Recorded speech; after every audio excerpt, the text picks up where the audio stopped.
Welcome, everybody, to the Justin Stelman podcast. This is episode number 6 of the podcast. We appreciate you guys being on.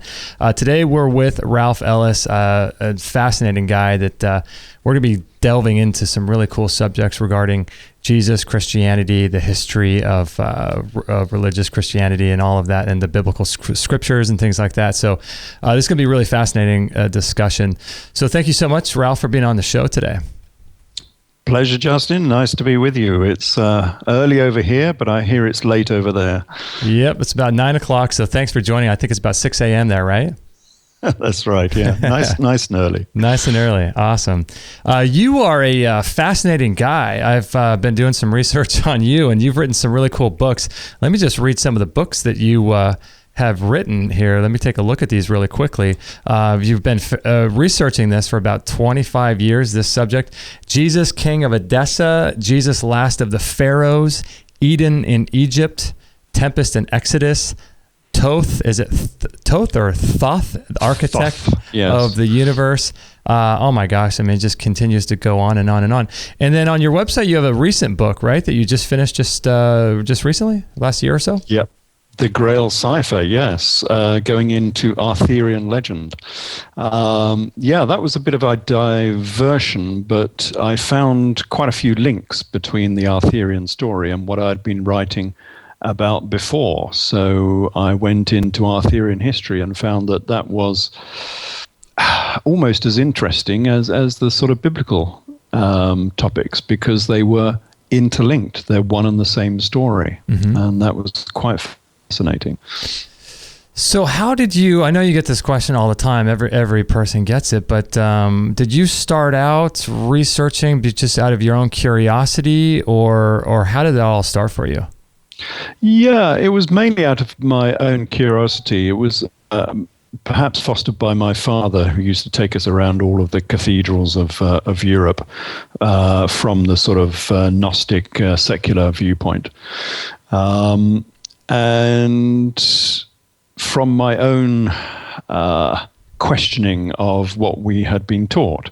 So from a very early age, I did not subscribe to the standard creed that was being taught. I went to a Church of England school, and people kept saying, why don't you believe what we're being taught? So I thought, well, there's only one thing to do is to find out why I don't believe. And that sort of started me looking all the way back from when I was, I suppose I started doing, I was about 12 or 13. Reading the text, which most people don't do. You know, most Christians will not read their text. They believe it, but they don't know what they're believing. So I actually read the text and started finding all of the discrepancies and holes in the text and various things that were not actually taught within our religious education and the church. And that became almost an obsession. I just kept on researching ever further and deeper until I got to the stage where I thought that I knew enough that I could write a book about it. Which the first one was Jesus, Last of the Pharaohs. So who was Jesus from the research you've been able to do? Yeah, well, there is a character. I established that a long time ago, that there was enough information here, especially from the Talmud, that there was a real character. So the idea that Jesus was mythical is wrong. The Talmud talks a lot about Jesus, and there's no reason for the Talmud to be talking about a mythical person. So wasn't the Talmud is more like isn't that the Old Testament, the first 5 books in the Old Testament? No, that's the Tanakh, or the Torah. Oh, the Torah. Okay. The Talmud is the book of Judaic law more than anything else. So why that book is describing Jesus? Well, precisely. Why are the Jews in their book of law, which obviously in Judaic law it goes back through all of Judaic history. That's part of the lawmaking process. A bit like modern law, where you quote things from the past as being the reason for the law. In Judaic law, you quote things from the Old Testament as being the reason, for Judaic law. But a lot of it within the Talmud, because it was written, in my opinion, in the 1st century, although some people say it was written in the 3rd century, a lot of it is to do with 1st century events. And these are the events of the Jewish revolt and the New Testament. And within that, the Talmud actually talks about Jesus quite a lot, but it talks about Jesus in a very different fashion, and that's very interesting. For a start, it calls him a king, which the New Testament does, of course, within the Gospels, except everyone says, oh, he's not a real king. Well, sorry, he's called a king at his birth, and he's called a king at the crucifixion, and he's called a king on 36 occasions within the New Testament. So let's get rid of the carpenter business. We'll explain that later. But, go with what it says, which is that he was a king, which is exactly what the Talmud says. But the Talmud has a very different viewpoint. The Talmud hates Jesus because it blames him for the Jewish revolt and the destruction of Jerusalem. So he's not a very popular character within the Talmud. But also, if you read between the lines and try and see who these characters are, because it always talks about characters in code for obvious reasons. It doesn't mention them precisely by name. A lot of these names are well known, like Jesus is always called Balaam within the Talmud. But it goes on to mention that Jesus married Mary and Martha, the Bethany sisters. So the Talmud mentions that.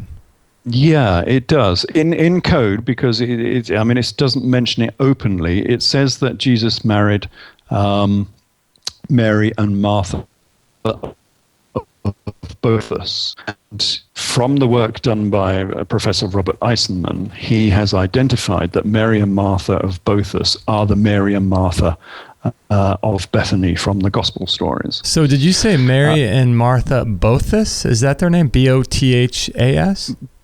Yes, Boethus. And this is a very well-known character from the 1st century. Interesting. Their father's name was Boethus, and he was the richest man in Judea. So Mary Boethus was the richest princess woman in Judea at the time. She had a dowry when she married Jesus of 1 million gold denarii. So she was a millionaire in gold denarii. And this puts rather a different spin, of course, on the gospel story. This is why the story was written, because these were very important, very wealthy people. They were the richest people in Judea at the time. So you can see why stories were written about them. But the main difference from the Talmudic point of view is that all of these events are to do with the Jewish revolt. So it is an AD 60s story, not an AD 30s story. So Mary and Martha, were they sisters, it's just sisters? Yes, they were sisters. Well, we know that from the Gospels as well. So Mary and Martha were the Bethany sisters. Okay, so that is what they were called. And the Talmud, it says that they married Jesus. They both married Jesus? Yeah, it's not entirely clear on that. The Talmud is confused, but Professor Eisenman has linked Mary and Martha as being the Bethany sisters, because it is always confusing the two. But from the Talmudic point of view, it is very likely that Jesus married both of the sisters, because as the high priest of Jerusalem, and Jesus, according to the Talmud, became the high priest of Jerusalem in AD 62, that the high priest had to have two wives, not one. He had to hold one spare for Armageddon or whatever, for some Judaic reason. So he would have had to have had two wives. And it's quite clear from the way that the Talmud confuses Mary and Martha that he married both of the sisters, Mary and Martha of Bethany. So what and this is why he was at the house at Bethany, of course, which is explained in the Gospels. And this is why Mary, within the Gospels, anointed Jesus. So when we have this anointing scene within the Gospels where she anoints Jesus with oil, with spikenard, a very, very expensive oil. This was the coronation of Jesus, because this is what you do when you become a Messiah, when you become a king. Remember, the Messiah is the anointed one, the one who has been anointed with the spikenard oil. And Mary did that at Bethany, and that's when Jesus became king. Do we know that that only happens to kings? Is it possible that Jesus, this happened to Jesus, but if he wasn't a king, like you said? Well, I mean, the Gospels are quite clear that he was a king, and there's no reason to think that he wasn't. And from my other researches, it's most definitely certain that he was a king. The carpenter business is just a diversion. It's a mistranslation. The Gospels don't call Jesus a carpenter. They call him a tekton, and which is Greek, of course. But in the Greek, tekton is a Freemason. And you can look that up today. So Jesus was a Freemason from the Judaic law. And that's why we have all this building terminology within the Gospels. That's one of the reasons why St. Peter was called Peter, because his name wasn't Peter, of course. His name was Simon. But he was given the title Peter Kephas, which means stone. So he was the rough ashlar who became a smooth ashlar in Masonic terms.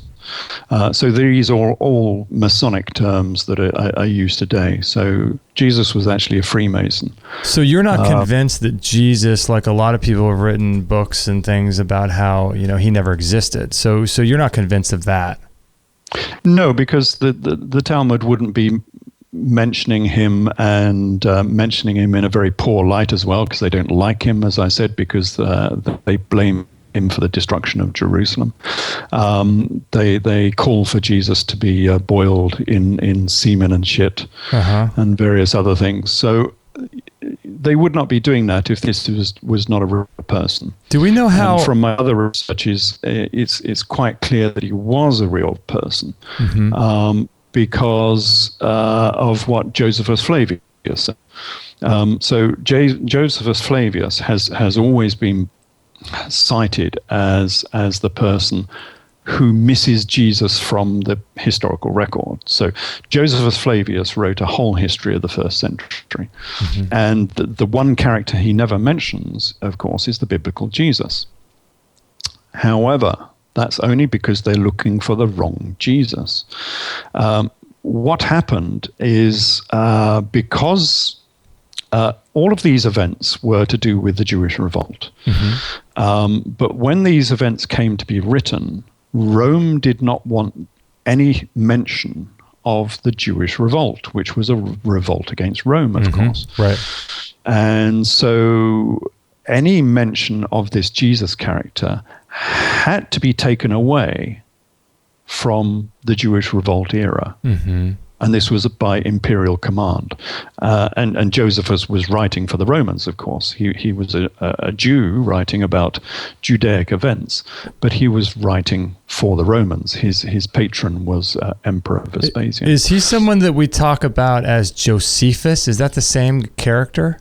Yes, Josephus Flavius. Joseph. Well, over here we tend to say Josephus because his name was Joseph. I see. First.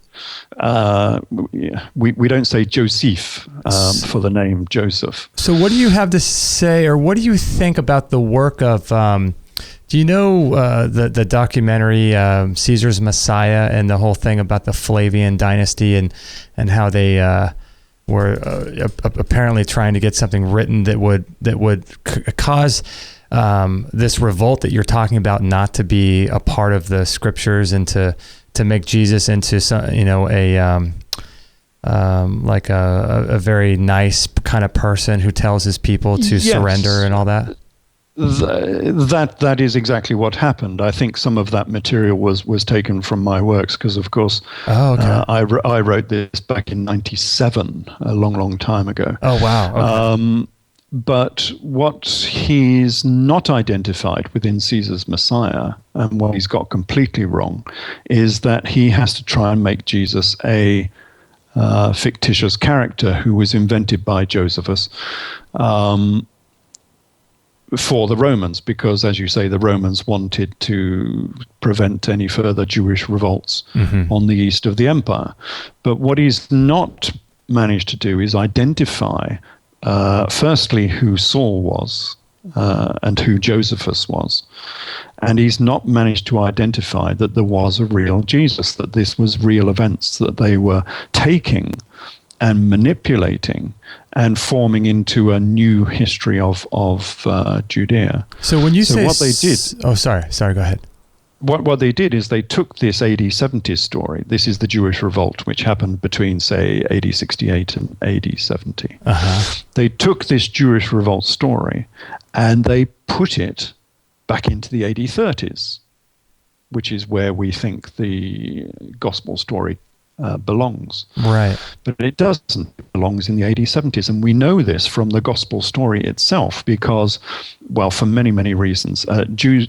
Jesus in the Gospels laments the fall of Jerusalem to the Romans in AD 70. And he actually describes the siege of Jerusalem. But wouldn't they say that that's prophetic and all that? Well, yes, they do, but I'm just telling you what he does. Yeah, right. They pass this off as being prophetic. Right. But the other thing he does is he laments the death of Zacharias. Now, this was a very famous death that happened during the Jewish revolt in AD 68. And yet Jesus laments the death of Zacharias. And he also lampoons Hakeseth, I'll get his name in a minute, Hakeseth, by calling him one of the people who likes long tassels and large cushions. Which doesn't make much sense if you don't know the story. But if you look into the Talmud makes exactly the same lampoon of the very same person as Jesus does. But of course, in the Talmud, this happens in AD 68 during the Jewish revolt. This person was actually one of the leaders of the Jewish revolt. And so all the way through the gospel story, if you know what it's talking about, its references are always to the AD 60s and the Jewish revolt. So do we know? So the standard story is that Jesus existed, what they would say between 0 and, even though we don't really know when that was, but it was 0 to 33 AD, and the Gospels were written. I mean, don't they say that some of the Gospels, or at least some of the New Testament, like the book of Revelation, that was allegedly written by, I think, John, the Apostle John or something, in 90 AD. The thing that's really bizarre to me is that if Jesus was existing as he was as a Messiah and a miracle worker, why was it that no one wrote about him during the time and they waited for 30 years or more? I mean, assuming he lived in 30 AD, which you're saying he's not, but just assuming he is, it seems very bizarre to me that they would wait 30 years to write about someone who is arguably the most influential person that has ever existed.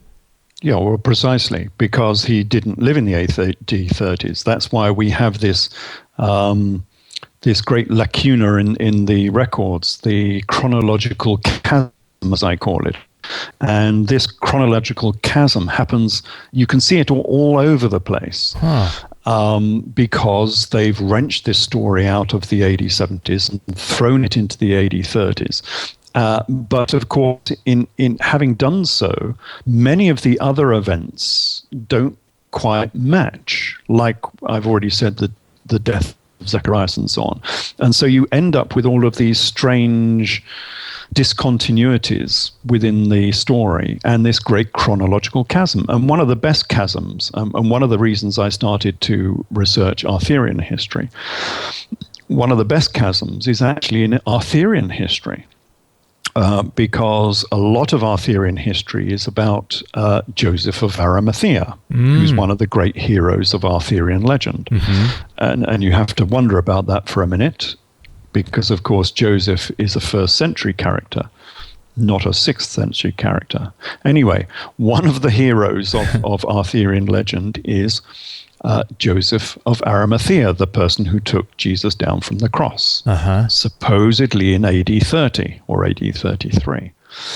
However, Arthurian history has a problem, because it is quite clear from all of the different many manuscripts we have of Arthurian history that Joseph of Arimathea was a colleague of Emperor Vespasian, who did not become emperor until AD 70, of course, after the Jewish revolt. How do we know that he was a colleague of his? How do we know that? Well, that's because that's what Arthurian history says. Oh, okay. In fact, it goes one stage further. Arthurian history says that the traitor who betrayed Jesus was Joseph of Arimathea. Instead of who? Instead of Judas. Judas, okay. Now, that's quite heretical. I'm not sure how they got away with actually saying that back in, because this was written in the 13th century, in the medieval period. And you've got to wonder, how did someone get away with writing that back in those days? Because they're saying, hey, hold on a minute, perhaps Judas was innocent. And the bad guy was Joseph of Arimathea, who we have this saintly image of Joseph, who rescued, well, he didn't rescue, sort of rescued Jesus from the cross, took him down from the cross and tended to his wounds. And in Josephus' story of this, he actually recovered, of course. He didn't actually die. But Arthurian history is saying that he was the bad guy. Joseph he was the traitor. Because he was closely linked to the Flavian dynasty. Yeah, he was linked to the Flavian dynasty. But now Arthurian history has a problem, because Joseph of Arimathea is supposed to be an influential aristocrat in AD 30. But now he is also a colleague of Vespasian in AD 70. Bit difficult, that, isn't it? So how do they get him from AD 30 to AD 70? So what they do, well, there's 2 or 3 different methods, but what they do in one of the manuscripts is they make him go to sleep for 40 years. So he goes to sleep, he wakes up after what he thinks is 3 days, and 40 years have gone by, and he doesn't realize it. So now they get their character from the AD 30s into the AD 70s, so he can be the colleague of Vespasian. So say that again really quick. That's really interesting to me. Yeah, they make bizarre. him fall asleep basically for 40 years. So he falls asleep for 40 years, and he doesn't realize it. He wakes up thinking only 3 days have passed, and he only looks the same as he did when he fell asleep. So who is saying this now? This is Arthurian history. This is how they get Joseph of Arimathea from the AD 30s, which is the classical date for the gospel history, and get him into the AD 70s so he can be a colleague of Vespasian. Whoa. Emperor Vespasian. That is so interesting. Yeah, so you can see all of these great gaps that have been created in the history because the history has been distorted. It's been thrown back into the AD 30s. And it happens with real history as well. It happens with the history of Queen Helena and the Edessan dynasty. And they all have this 40-year gap because of the way Josephus Flavius has written this story. And what it also does is it covers up who this Jesus character was, because everybody is looking in the AD 30s for this Jesus character and they can't find him. Well, not surprising really, because he was not an AD 30s character. He was an AD 70s character. So if we now go back into Joseph Flavius' history of the region in the AD 70s, suddenly we find the biblical Jesus. And Josephus mentions him quite a lot, in fact. And he has two names within real history. He's called either Jesus, his standard name, but in this case, Jesus of Gamala, and it happens to be Jesus of Gamala who married Mary Bothus, the Bethany sisters. And he's called Esus, which is where I think the name Jesus actually came from. It's actually a Persian name. It's not a Judaic name. So from what I've established, the name Jesus does not come from Joshua. It doesn't even sound like the same as Joshua. The name Jesus actually comes from Esus, the Persian Esus. So what do we know about... Okay, so I want to ask you about the alleged years that Jesus was gone, because many people talk about from the age of 12 to the age of 30 before he started his ministry, that he went to India and he did all these travelings. But for those that are unfamiliar, and I want to know this too, why is it important that we get the date structure correct with AD 30 and AD 70? Is it merely because of getting the facts straight of the fall of Jerusalem and all of that, and getting everything lined up? Is that why that's important? Well, yes, several reasons. A, it's important so we can find the character. You can never find the real character if you're looking in the wrong era for him. Okay. And so when you're looking in the AD 70s, suddenly we find him in the historical record, not the gospel record. He's there in the historical record, the Roman record, the Josephus record. Is it true that he's only mentioned by Josephus, as you're saying, outside of the Gospels? Because some people have said that outside of Matthew, Mark, Luke, and John, Jesus is not really talked about. Outside of the four Gospels, it's only Josephus, and that's it. Are there any other people that have been writing about this character named Jesus? Well, in the classical sense, he's not mentioned at all, because the only reference within Josephus is the Testimonium Flavium, which is an interpolation. It's bogus. It's being created by Eusebius. So there is one false paragraph, in fact, two paragraphs that have been thrown into the books of Josephus that mention Jesus. So he's not, in the classical sense, he's not in Josephus whatsoever, which is why so many people, including in Jesus Messiah, have said that he's mythical because he's not there in the historical record. How could they have not read the Talmud? Or is that the Talmud? How come they could not have read the Talmud like you did? Well, because they dismissed the Talmud as being too complex to understand, because it's all written in code. Okay. Because it doesn't mention Jesus, it mentions Balaam. And unless you know Balaam is Jesus, then what's it talking about? It's weird that there's a character in the Old Testament named Balaam as well. Well, that's what they did. This is Pesha. Okay. All the way through the Talmud, they talk in Pesha. And Pesha is taking Old Testament characters and comparing them with current events. I see. And the current events happen to be the first century. So you find someone in the Old Testament who has similar characteristics to the person you're talking about. And from that, you can then predict, by knowing what happened to the Old Testament character, you can then predict what will happen to the other character, who in this case was Jesus. Yeah, they did that a lot. There are similarities between the life of Balaam and Jesus. They called Jesus Balaam. Mm-hmm. Now, it has another effect, is that you don't know, it covers up who you're talking about. So you can talk about Balaam to the Romans, for instance, or to the Christians, and they don't necessarily need to know that you're actually talking about Jesus. Now, why would that be important? Well, because they were saying nasty things about Jesus. Oh, okay. And that's when you could not say that in the say the 3rd or 4th century. I see. Even in the 1st century, you couldn't say it because Rome didn't want you to say it, because Rome hated Jesus as much as the Jews did.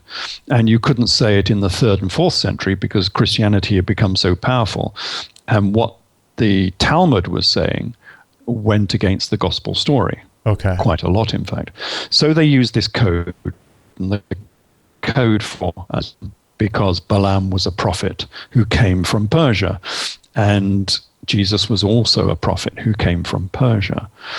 And this is where the history of Jesus is the same but slightly different. So he was a real character, a real prince and a real king. In fact, he was the most powerful king in the whole of the world at that time, because he had a very illustrious ancestry. His ancestry goes back to Cleopatra the Seventh, the very famous Cleopatra of Egypt. So he was Egyptian, which is why he went to Egypt for his education. You were talking about why it's important for his former years. Well, he went to Egypt, as it says. Mary went down into Jesus. Mm-hmm. And he says he only became a Messiah because out of Egypt I have called my son. Mm-hmm. So he was Egyptian. In fact, he went to Alexandria for his education, basically. So as a potted history, this is very complex, and I've got a whole book on this. This is in Cleopatra to Christ.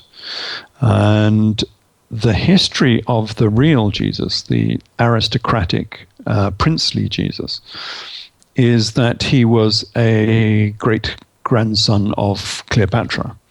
So there is a complex history. So Cleopatra and Julius Caesar had an unknown son. An unknown daughter. So when Julius Caesar was murdered in 43 BC, Cleopatra was pregnant, and we know this from Cicero, who says she was pregnant. But we don't hear any more about this pregnancy and this child. They just disappear from history. Nobody knows what happened to them. But 20 years later or so, the next emperor, who was Augustus, gave diplomatic wives to his bordering nations. So one was Juba II from North Africa. Mm-hmm. And he gave to Juba II, who was a client king of Rome, the daughter of Cleopatra, who was Cleopatra Selene. She was one of the daughters of Cleopatra. And then he went to Persia, Parthia as it was called, and he gave the king of Persia, who was called Phraates IV, a prostitute. And of course, this doesn't ring true within real history. He could not have been giving the mighty king of Persia, who was 10 times more mighty than Juba II, a mere courtesan instead of a princess. So Juba II gets a princess, the daughter of Cleopatra herself, and Phraates IV gets a courtesan called Theomusa. It doesn't ring true, and for many reasons, I've looked at the history. This courtesan called Theomusa was actually another daughter. This was the lost daughter of Cleopatra, the elder daughter. So this daughter of Cleopatra and Caesar, of course, because she was born through Caesar, ends up as the Queen of Persia. And we know who she was from Persian history and from Josephus. She was called Queen Theomusa Aurania, and she's a real historical queen. And she was the Queen of Persia from about 20 BC until AD 4. But there was a problem in the royal family. The king was murdered, and the queen was thrown out in AD 4. You cut out a little bit there. You said he was thrown out? Yeah, so the king was murdered, and the Queen Theomusa Aurania, was thrown out of Persia. And this was in AD 4. And so in AD 4, we have this occasion where a royal family were on the move. They had been thrown out of the east. They were traveling to Syria and Judea. They had 200 courtiers and 600 cavalry, and a great deal of money from the Persian treasury. And they were looking for somewhere to stay because they had no lodgings in Syria. And this is the biblical birth of Jesus scene. This Mary in the manger and all of that. Well, the nativity is odd because the nativity has a king. We've already established that Jesus was a king. It says so on so many occasions within the Talmud and within the Gospels that he was a king. So we have a king who was being born in a stable for some reason, who had come out of the east, who was born under the Eastern Star. And he was visited by the Magi, the three kings, if you remember. Right. Now, the Magi are the Persian priesthood. Why are the Persian priesthood interested in a lowly Jewish prince? The gospel story does not make sense. There is no reason why Persia or Parthia would have been interested in a Judaic prince. But if we take this real historical story of the son of, in fact, it was the grandson of Queen Theomusa Aurania, it suddenly makes sense because here we have a royal family who's in a state of poverty because they've just been thrown out of a country. They've just been exiled. They are traveling. They need somewhere to stay, somewhere like a stable. And they would have been visited by the Persian Magi because despite the queen getting thrown out of Persia, the son that was being born was still a prince of Persia.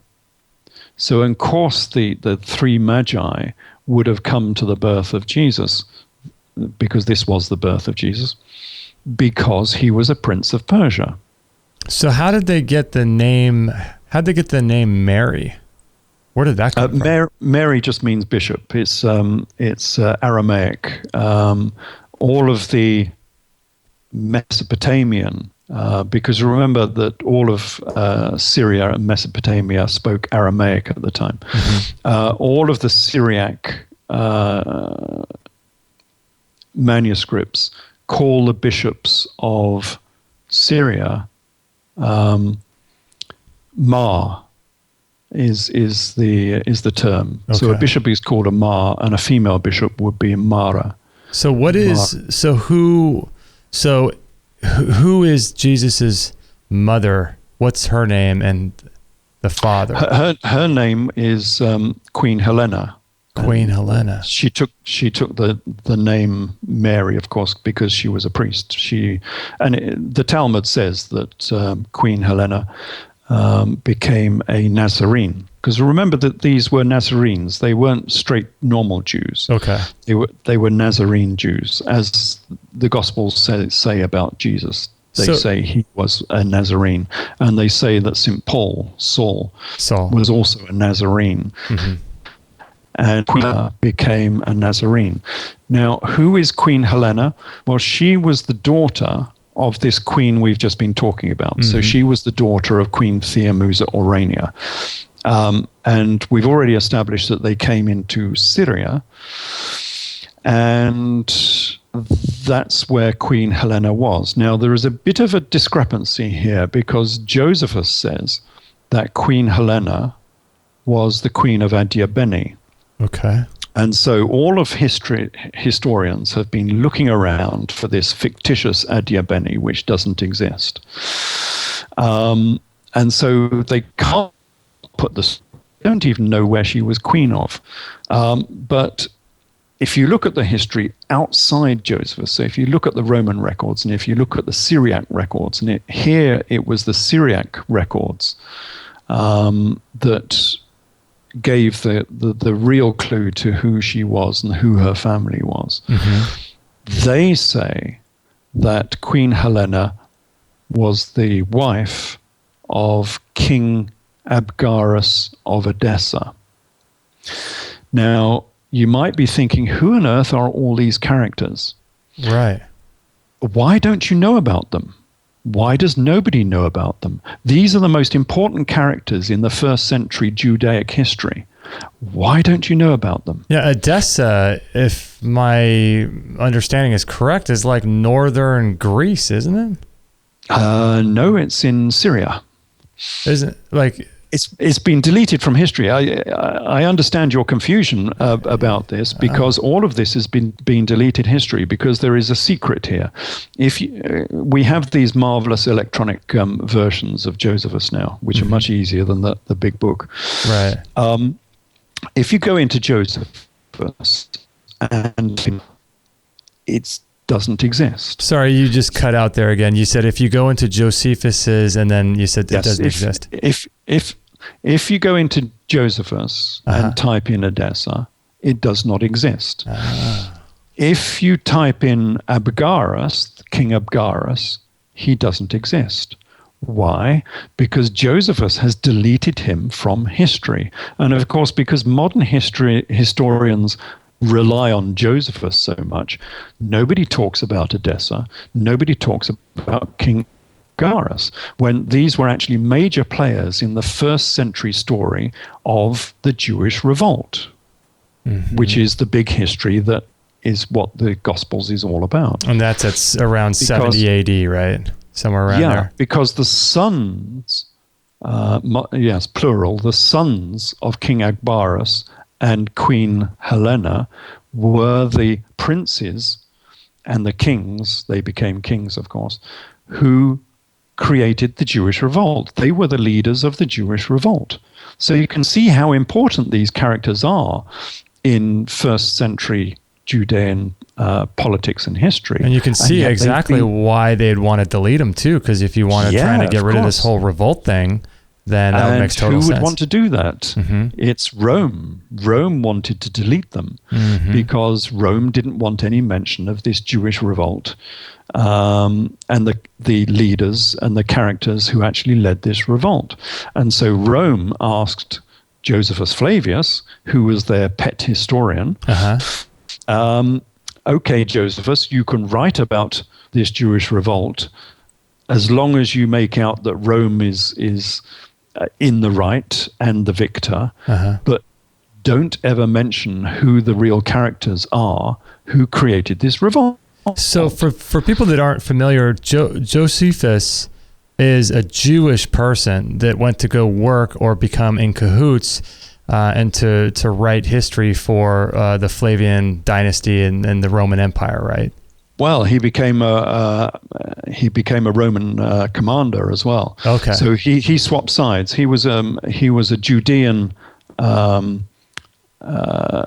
soldier, commander, who swapped sides and went over to the Romans, and he actually fought against the Jews in Jerusalem during the Jewish revolt. So now he was fighting on the Roman side. This story that you just brought up with Queen Helena, I think you said her name was, and this whole entire story, where is this found? Is this just in the back of history books, or where is this found? Well, no, she appears all over the place, but you have to be able to put the story together. So we've got a jigsaw puzzle, and we've got pieces spread all over the table. Yeah. From many places, from the Talmud, from the Roman records, from the Syriac records, from Josephus, because Josephus does mention Queen Helena, of course. Can we trust Josephus that much, do you think? No, because what he does is he leads us down a garden path. He leads us down a cul-de-sac. Yeah. So you will never find the true Queen Helena if you just read Josephus, because he says she was the queen of Adiabene. But Adiabene does not exist.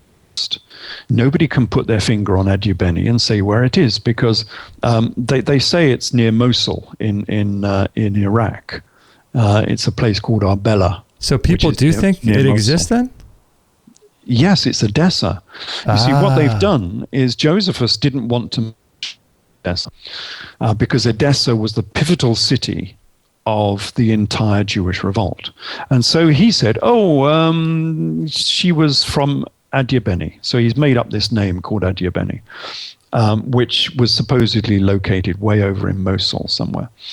And every historian since has gone along with Josephus and gone looking for Adiabene down in Mosul. And I contacted a historian in Arbela and said, what evidence do you have for Queen Helena being in Arbela? And he said, read Josephus.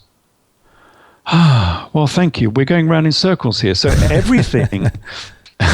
everything about this history about the fictitious Adiabene hinges on Josephus, because it does not exist. And it's not until you go to the Syriac historians who quite clearly say that Queen Helena was the queen of Edessa. She was the wife of King Akbaras.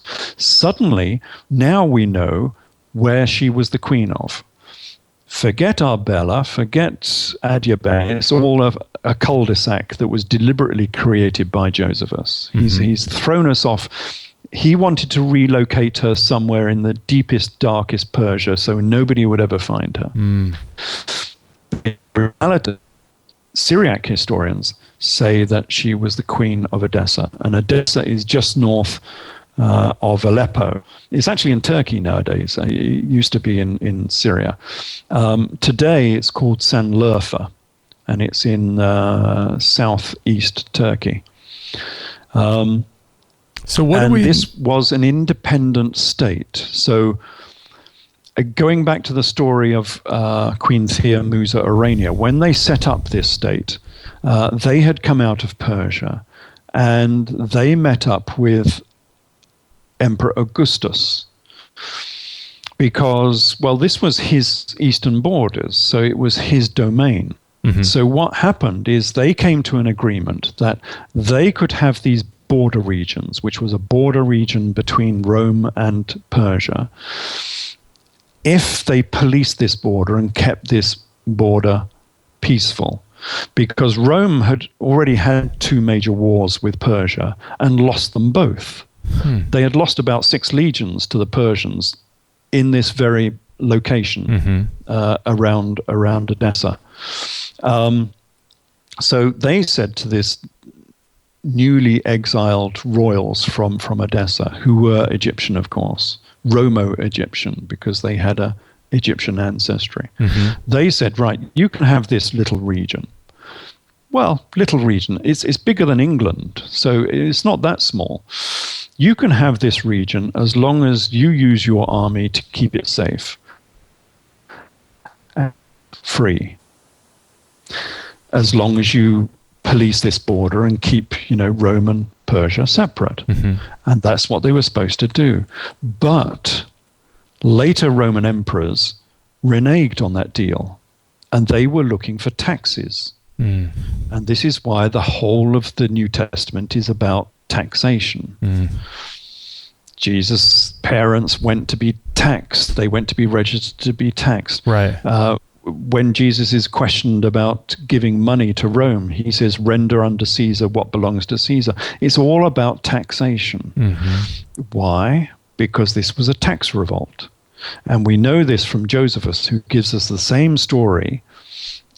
He doesn't quite mention that this is the biblical Jesus, but he calls the character involved Jesus of Gamala, who is the same prince of this same royal family that we've already talked about.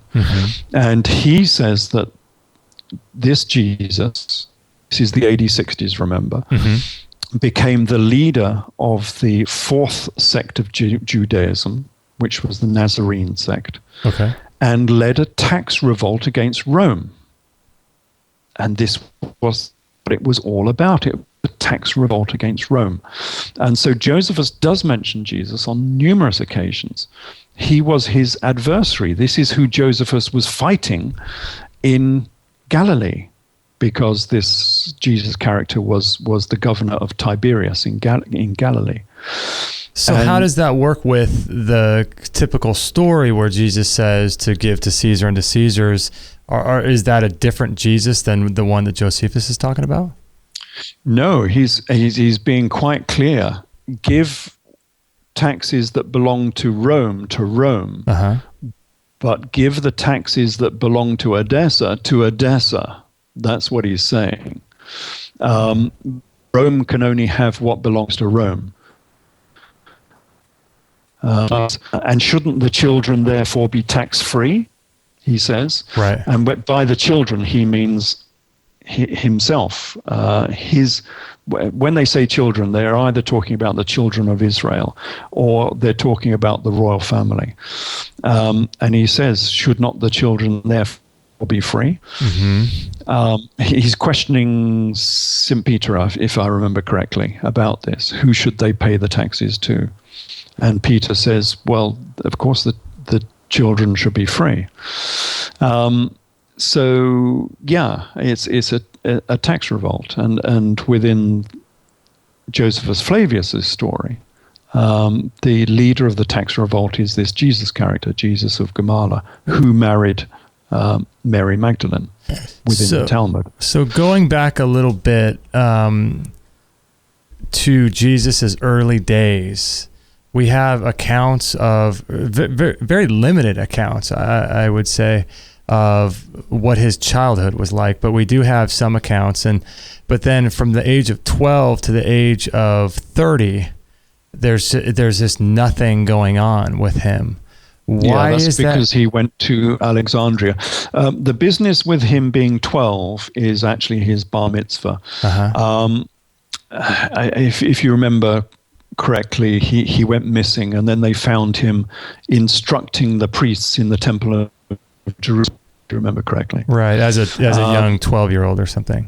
Yeah, a 12-year-old instructing the priests in the temple of Jerusalem, right, as if that would happen. Right. But of course it does happen. That's exactly what happens, because Josephus does exactly the same. Josephus, at the age of 13, I think he says he was, does exactly the same. And he, it's not because he's mimicking Jesus. He goes and speaks to the elders in the temple of Jerusalem. Is it possible that Josephus sort of wrote in some of his own narrative? Yeah, but this is standard Judaism, you see. I don't know why people don't mention this. They try and say this is a miracle. It's standard Judaism. When you go through your bar mitzvah, one of the things you have to do is remember various extracts from the Old Testament, and you have to give a lecture to the elders of the priesthood. And of course, for a prince, and someone like Josephus, who was also very well connected, you would actually probably do this to one of the high priests in the temple of Jerusalem. It's a very important person. So you would indeed give a lecture to the priests in the Temple of Jerusalem when you are aged 12 or 13, because that's your bar mitzvah. That's what you do.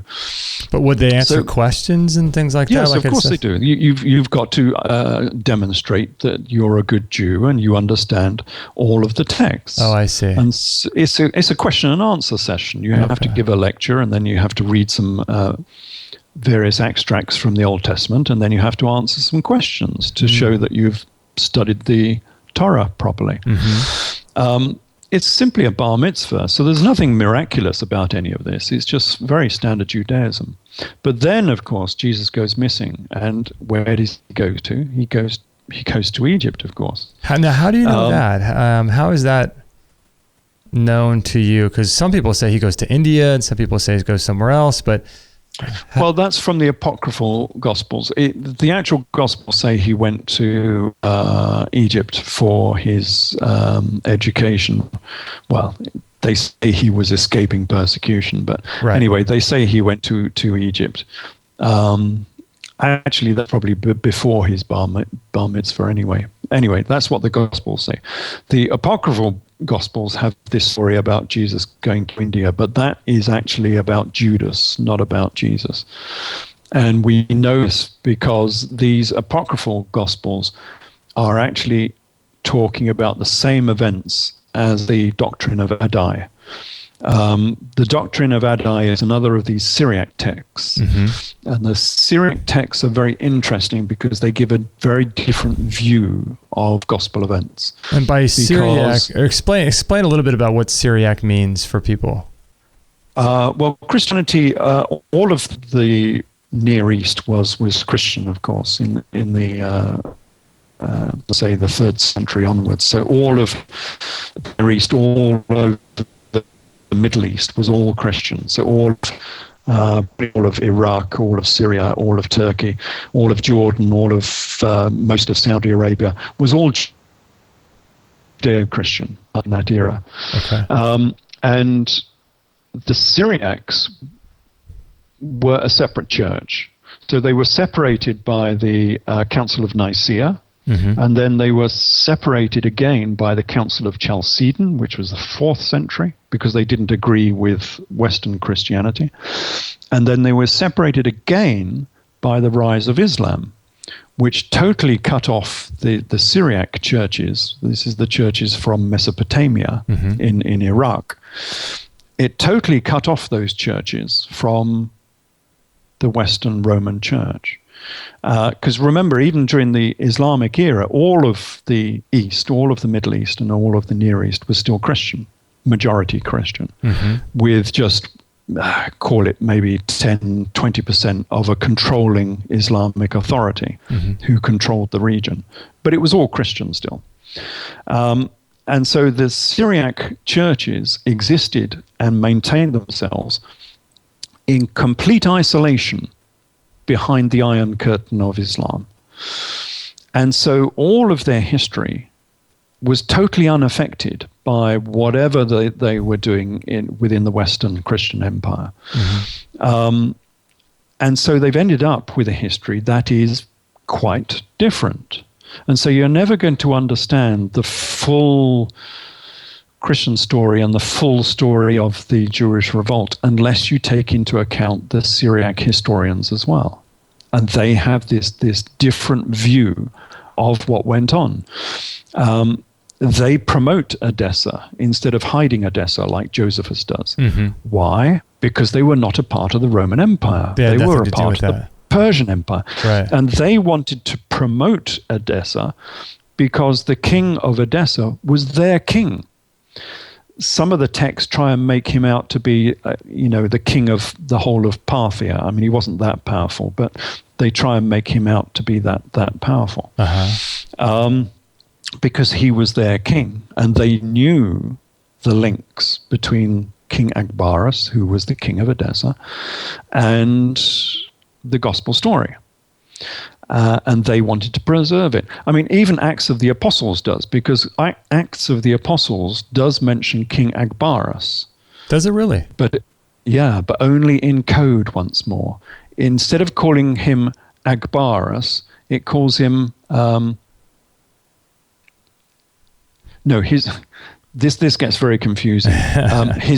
His real name is King Abgarus. Okay. Abgarus. Abgarus. In Acts of the Apostles, he's called Agabbarus. Oh, They've with swapped the G and the swapped B. the G and the B around. Right. And this is deliberate. This is Pesha once more. Because we know this because the Talmud does exactly the same.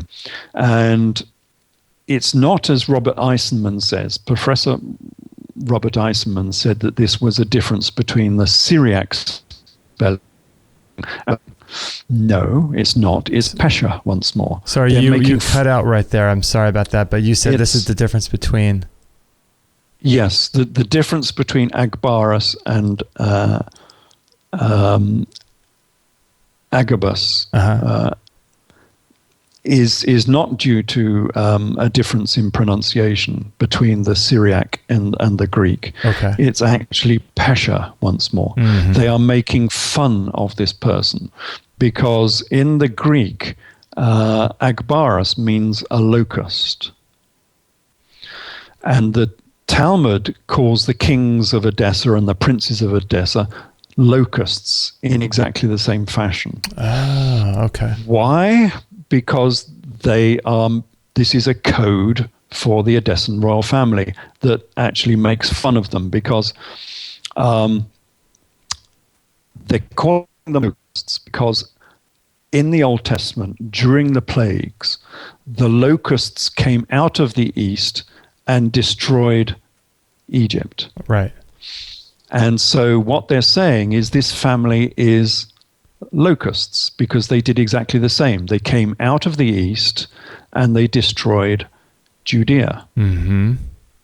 So they're making a direct comparison with the Old Testament, which is standard Pesha. So they call this royal family all the time. They call them locusts. And Acts of the Apostles does exactly the same. Acts of the Apostles calls the king of Edessa, instead of calling him Abgarus, it calls him Agabus. And we know that this is the same king because this Agabus prophesied the famine of Judea. And it was the kings of Edessa and gave famine relief to Judea to alleviate the problems of this famine.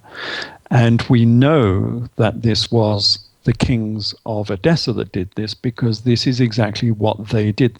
Queen Helena, the wife of Abgarus, gave famine relief to Judea during the Great Famine of AD 47. Mm-hmm.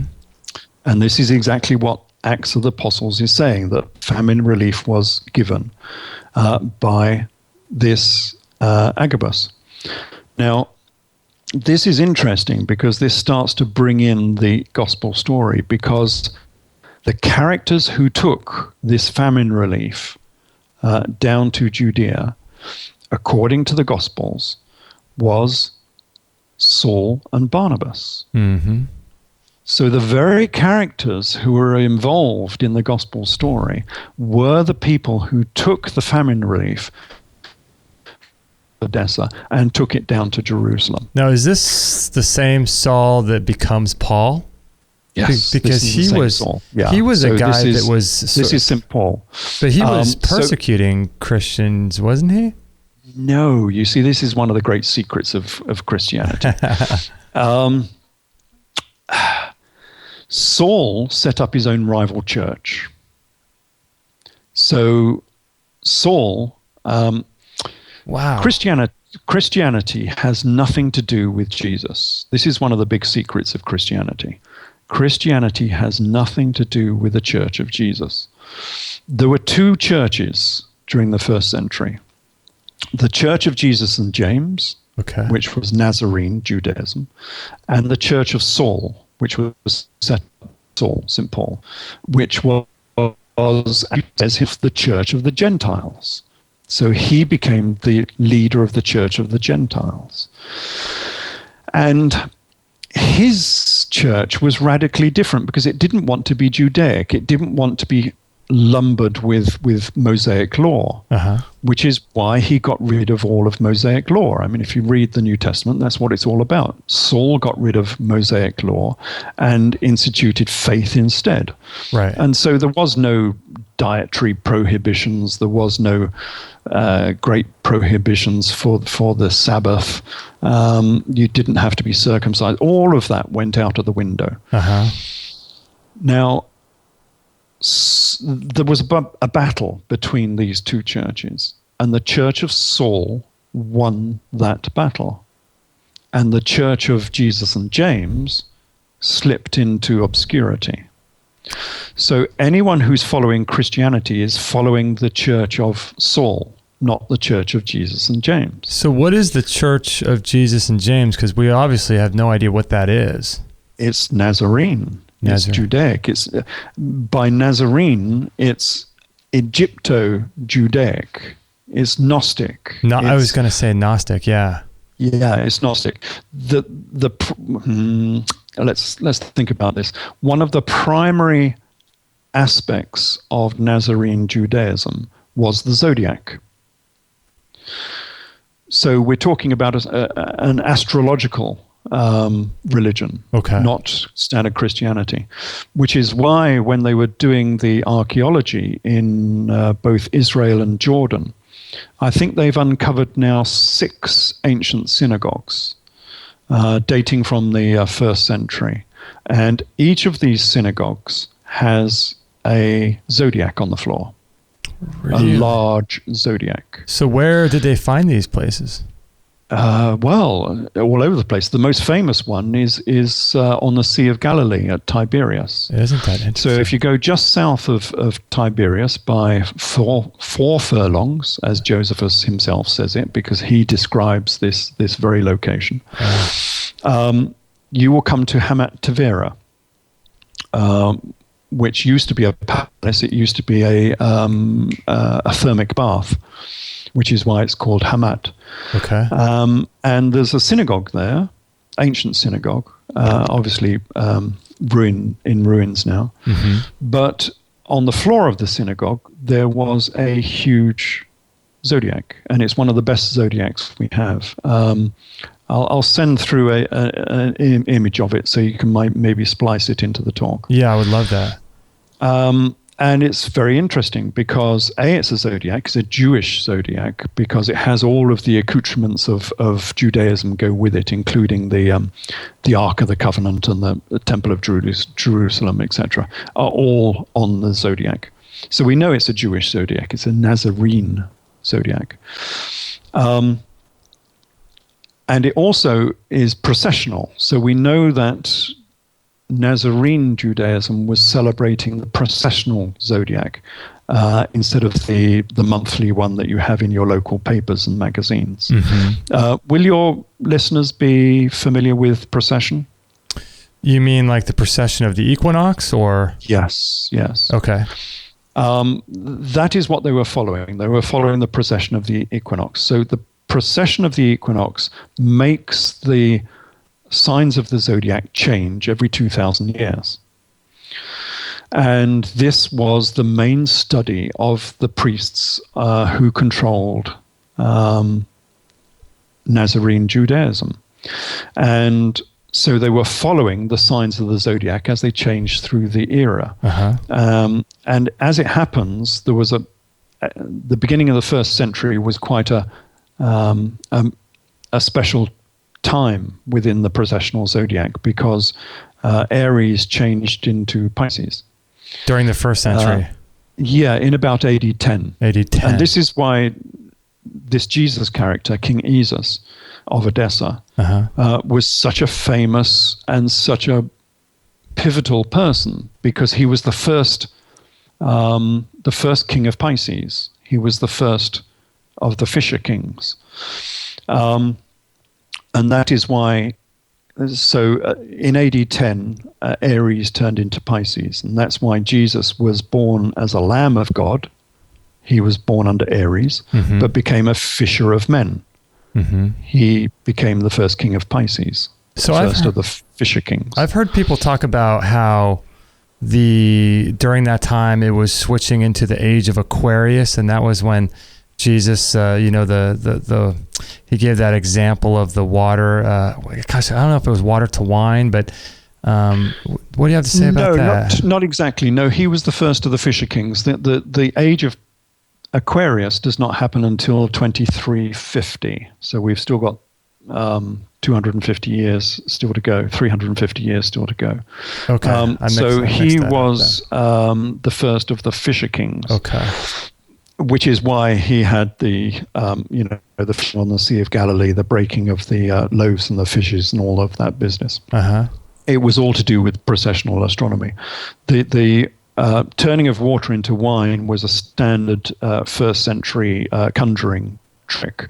And again, I don't know why people don't mention this because it's very well known. In the first century, there was a very famous scientist called Hero of Alexandria, or Hieron of Alexandria. He was like the Leonardo da Vinci of the first century. And he came from Alexandria. And he made all sorts of devices he made the first slot machines, he made the first odometer, he made a fire engine, he made mechanical birds that sang, all sorts of things. But one of the famous tricks that he liked doing, and he made about 4 different examples of this, is he made jugs that turned water into wine. Really? And they were conjuring tricks. They were very clever, actually. They depended on... if you imagine a standard jug, there was obviously a compartment inside it, a hidden compartment.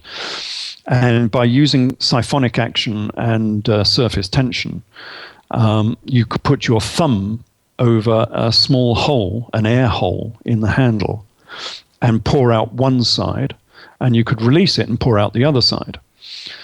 It was very, very clever, but it was a mechanical conjuring trick, and it's very well known from the first century that they used these jugs to turn water into wine, and they were used as party tricks for the aristocracy, of course.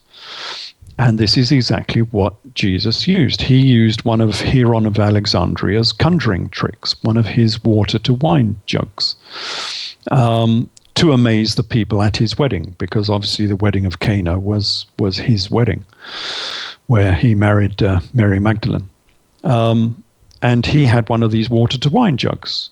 It's standard first century history. None of this is very unusual. Mm-hmm. But people will not mention it. And I don't know, we know why the priesthood won't mention it, but why won't historians mention it, for goodness sake? I mean, this is so well known, it's untrue. Why is it down to me, as a self-taught historian, to have to put this out into standard literature? When, everybody knows this is what happened in the first century. It's amazing, isn't it? So, my gosh, it's just fascinating. So, I don't even know where to go from here. I'm just fascinated that not a whole lot was really mentioned during those lost years that they say that Jesus was in. Well, I mean, no one really knows, but you say he went to Alexandria, which would make a lot of sense. But that to me is really fascinating. What was going on there? What was he learning in Egypt? I mean, that's a interesting Well, that's place. where he came from. Remember, his grandmother was the queen of Egypt.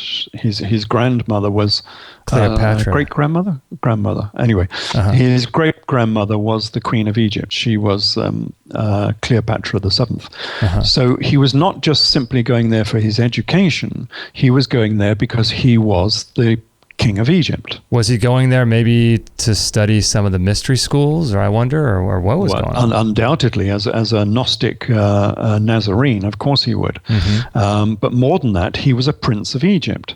So he was being instructed in the secrets of ancient Egypt because he was the king of Egypt, but a king without a throne because, of course, Rome was in power at the time, so he could not declare himself being a king. During that time, was Rome also in control of Egypt? Yes, of course. Yeah, was, Rome, okay. Rome controlled all of Egypt, and this is what the battle was. Wow. Jesus didn't want to take over Judea. I mean, that was just a minor province. Uh-huh. He was a prince of Rome, a prince of Egypt, and a prince of Persia. He had a claim to all of the known world at that time, and he wanted to become, therefore, the next emperor of Rome. And this is what this battle of the Jewish revolt was all about. It was about Jesus trying to become the next emperor. And we know this because when they strung him up on the cross, they gave him a purple cloak. Mm-hmm. That's what it says in the Gospels, and a crown of thorns. Now, the crown of thorns is the standard crown of Edessa. That's what they used to wear, a crown of thorns. But the purple cloak is the cloak of the emperor. Only the emperor was allowed to wear a purple cloak. The emperor of Rome. Yeah. So by stringing Jesus up on the cross wearing a purple cloak, they were declaring his true intent. And therefore, his true intent was to become the next emperor of Rome. Now, it says when we put this back into the real context, which was the Jewish revolt, that is exactly what he was battling for, because the Jewish revolt was a revolt by the Edessan princes. In fact, they were now kings by now because the old king had died. Okay. So the Edessan kings fomented the Jewish revolt to take over Judea in order to take over Rome. That was their goal. And the Jewish revolt, in the end, when Rome became involved, became a battle between the Edessan kings and Vespasian. Okay. Commander Vespasian, because remember, he was just an army commander at that time. Uh-huh. And so we have this enormous great battle in Judea between the King Esus, who was the king of Edessa, and Vespasian for the throne of Rome. And of course, because the throne of Rome was empty because Nero had died in AD 68, I think it was. Right. So the throne of Rome was empty. And whoever could win this battle would become the next emperor. And of course, it was Vespasian who won this battle, and it was King Esus who lost. And it was Vespasian who became the next emperor of Rome. So this is what it was all about. It was a battle for the throne of Rome. And that's why Jesus was strung up on the cross wearing a purple coat. So what is that story in the New Testament where all of his disciples want Jesus to overthrow the Roman government and want to become king, and yet Jesus is saying basically that he's going to be king now, or now is not the time, he's coming back again, and all of this stuff. How is that intertwined into the story you're talking about here? Because it makes so much sense. Yeah, well, you've got to remember that the gospel story was dictated to by Rome. So Rome created this new story. Okay. So the gospel story is the story of the Jewish revolt covered in fairy dust. Put out by Rome. Put out by Rome. So this was written by Rome. It was written by Josephus Flavius. And that's another secret. We must go through that as well. Yeah, I was going to ask you, are all four Gospels written by him? Or he wrote everything. Wow. And if he didn't write it, he edited it. Okay. The big secret, another big secret, there are lots of these, I tell you. The big secret of the Gospels is that Saul, St. Paul, was Josephus Flavius. They are the same character. Wait a second. So Saul, the Apostle Paul, who was formerly Yes. Saul. Yes. Now, are you saying that they're depicted as different people, but in physical reality they were the same person, and they were just cut into two different storylines? Now, Rome had a problem. Rome wanted this new story they were creating, the gospel story, to be separate from the Jewish revolt. They could not have it separate from the Jewish revolt if they called the author Josephus Flavius. Right. So they called him Saul instead. So Saul was Josephus Flavius, and we know this because their lives are intertwined. They are so similar. But the giveaway is that they were both on the same ship going to Rome. So in AD 60, I think it was, something like that. In about AD 60. Saul is sent to Rome. If you remember from the Gospels, he got into trouble, he was put into prison, and then he was sent to Rome to go and see Nero. Now, Josephus Flavius did the same. He got into trouble with the authorities. He was put into prison. Now, what authorities did he get in trouble with? Josephus Flavius, I'm going to have to think about this for a minute. He got into trouble. Anyway, he was sent to Rome. It was something to do with the Temple Wall affair, which is a strange affair, particularly Judaic affair about building a wall so that the king couldn't look over the temple precinct. And Josephus was sent to Rome to plead for these Jewish priests who had built this wall.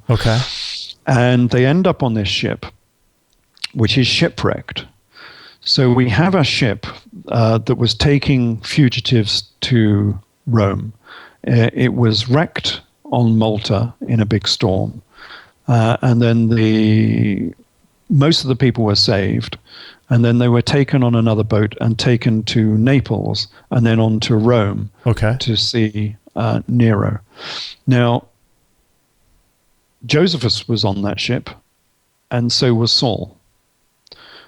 They both describe exactly the same shipwreck, and in fact, the shipwreck, as described in Acts of the Apostles, is a brilliant description. It's obviously a true description because it has so much detail in it. Is that where he talks about Poseidon and all of this huge big storm? I think he does, but he gives very specific I remember that information that means he is very likely to have been on that ship. Like they carried a lifeboat which was trailed behind them. Did you know that Roman ships carried a lifeboat? Anyway, they carried this lifeboat which was trailed behind the boat, but because of the storm they had to bring the lifeboat up on the ship and put it on the ship so it wasn't sunk. All of these details, but Josephus Flavius tells exactly the same story. The only difference is that Josephus says that the boat was about 10 times as big, which is very typical for Josephus, of course, because everything is multiplied by 10 when Joseph gets hold of it. So either we have these two characters happen to have the same lives and happen to be on the same ship, or we have the same character. And we have the same problem at the crucifixion as well, because Josephus also gives a description of the crucifixion. And he says that there were three of the leaders of the Jewish revolt who were crucified after the siege of Jerusalem. But he was coming along the road, and he saw them, and he took them down from the cross, and he gave them medical attention, and two of them died, and one of them survived. So Josephus is saying that he took them down, and this is in one Jesus down from the cross. This is in one of his writings, then. So he's also giving the crucifixion story. So you can see there are so many, and if you compare Luke and the works of Josephus, even many commentators say that Luke is borrowing his story from Josephus. Really? Because Luke was supposed to be a doctor, wasn't he? Some sort of medical doctor, allegedly. Yeah, the people who wrote the Gospels are totally unknown. That only comes from rumor and apocryphal history. Right. So we have no idea who wrote Luke, but it happens to be based upon Josephus Flavius, and so is Acts of the Apostles. Wow. And so are the epistles, the letters of Saul. They're all based upon Josephus. They all talk about the same topics. and they have the same style. So it's quite obvious, and I write 300 pages on this. This is in my book, King Jesus. Well, actually, it was in Jesus the Pharaohs, which is the first book I wrote. I wrote one chapter in there and said, well, it's pretty obvious that Saul is Josephus Flavius. And of course, everyone said, no, that's impossible because of blah-de-blah-de-blah, mostly because Saul is too old to be Josephus. So I had to go back and revisit this, and I revisited it in King Jesus. Do they mean he's too old because they're messing up the date AD 30 with AD 70?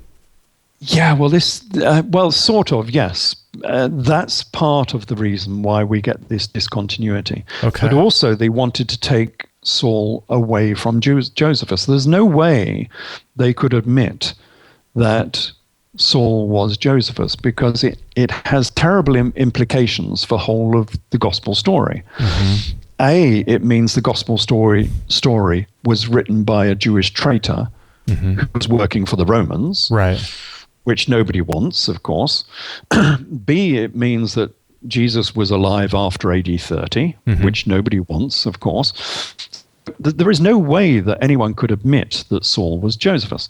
So Saul must have been born in about AD 10 or thereabouts. Some say AD 20. Anyway, he has to have been born earlier in order to go on his tours of the Mediterranean, where he went on these, long evangelical tours. But of course, that's not what happened. That's not what happens today. If you get the old Jehovah's Witnesses knocking on your door, they're not old guys, are they? They're always youngsters. Youngsters have the time to go out and do this evangelical work before they settle down and have a family and have a job and all the rest of it.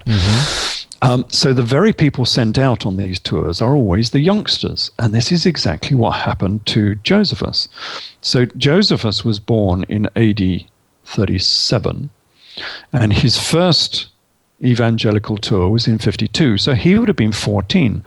And of course, 15. So under Judaism, of course, he would have been a man, because you become a man at your bar mitzvah.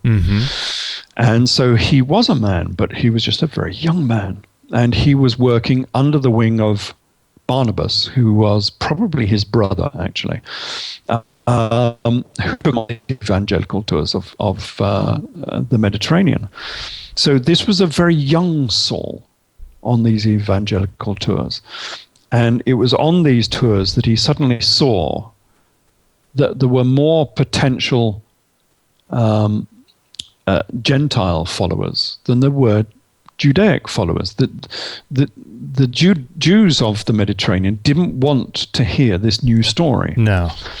And this new story, of course, was the new Nazarene story, that there was a new Messiah who was born in Edessa, who was Jesus, King Jesus of Edessa.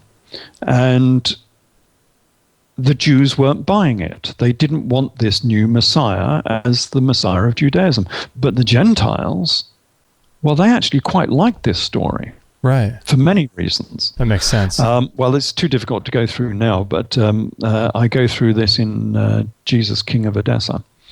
And so he found there were many more adherents to this story within the Gentiles. And so Saul goes to James, the brother of Jesus. The brother of Jesus. And says, look, can I preach to the Gentiles? And if so, can I have a simple form of Judaism for these Gentiles? Because there's no way I'm going to make any of these Gentiles be circumcised, especially as they're adults. Right. Can I have a simple form of Judaism? And so James said, yes, of course. And he gave a new form of Judaism, and this is in Acts of the Apostles. You can look it up. He gave a simple form of Judaism that had 3 rules, I think it was, maybe 4. Abstain from promiscuity, don't eat animals, strangled animals or sacrificed animals, and something else, fare thee well, off you go. So all of a sudden, James had managed to distill all of Mosaic law down into 3 rules of simple Judaism, which is why I call it simple Judaism all the way through my books. And this is what Saul went out to go and preach. And it didn't include the Sabbath. It didn't include all of these circumcision rituals and all the rest of it. Right. All the dietary prohibitions, all of that sort of stuff. Because the Gentiles wouldn't understand any of that, wouldn't want to follow any of that. And you know. Absolutely. Yeah. And this is what became Christianity. So as you can see, Christianity has nothing to do with the Church of Jesus. It was the 4 simple rules that were given to Saul, Josephus, by James. So that would make a lot of sense. That would make a lot of sense because of what you hear about in the New Testament, in the books that are attributed to Paul, where he talks about the court systems and how to deal with legal matters and things like that. I think in the book of Corinthians it talks about that, and so that would make a lot of sense in terms of. Well, this is why he was put into jail. He was put into jail for preaching things that were incompatible with Judaism. This is how separate his church had become. And that's allegedly where he wrote all of those epistles, right? Galatians, Ephesians, and that's supposedly where he wrote all these things while he was in prison, right?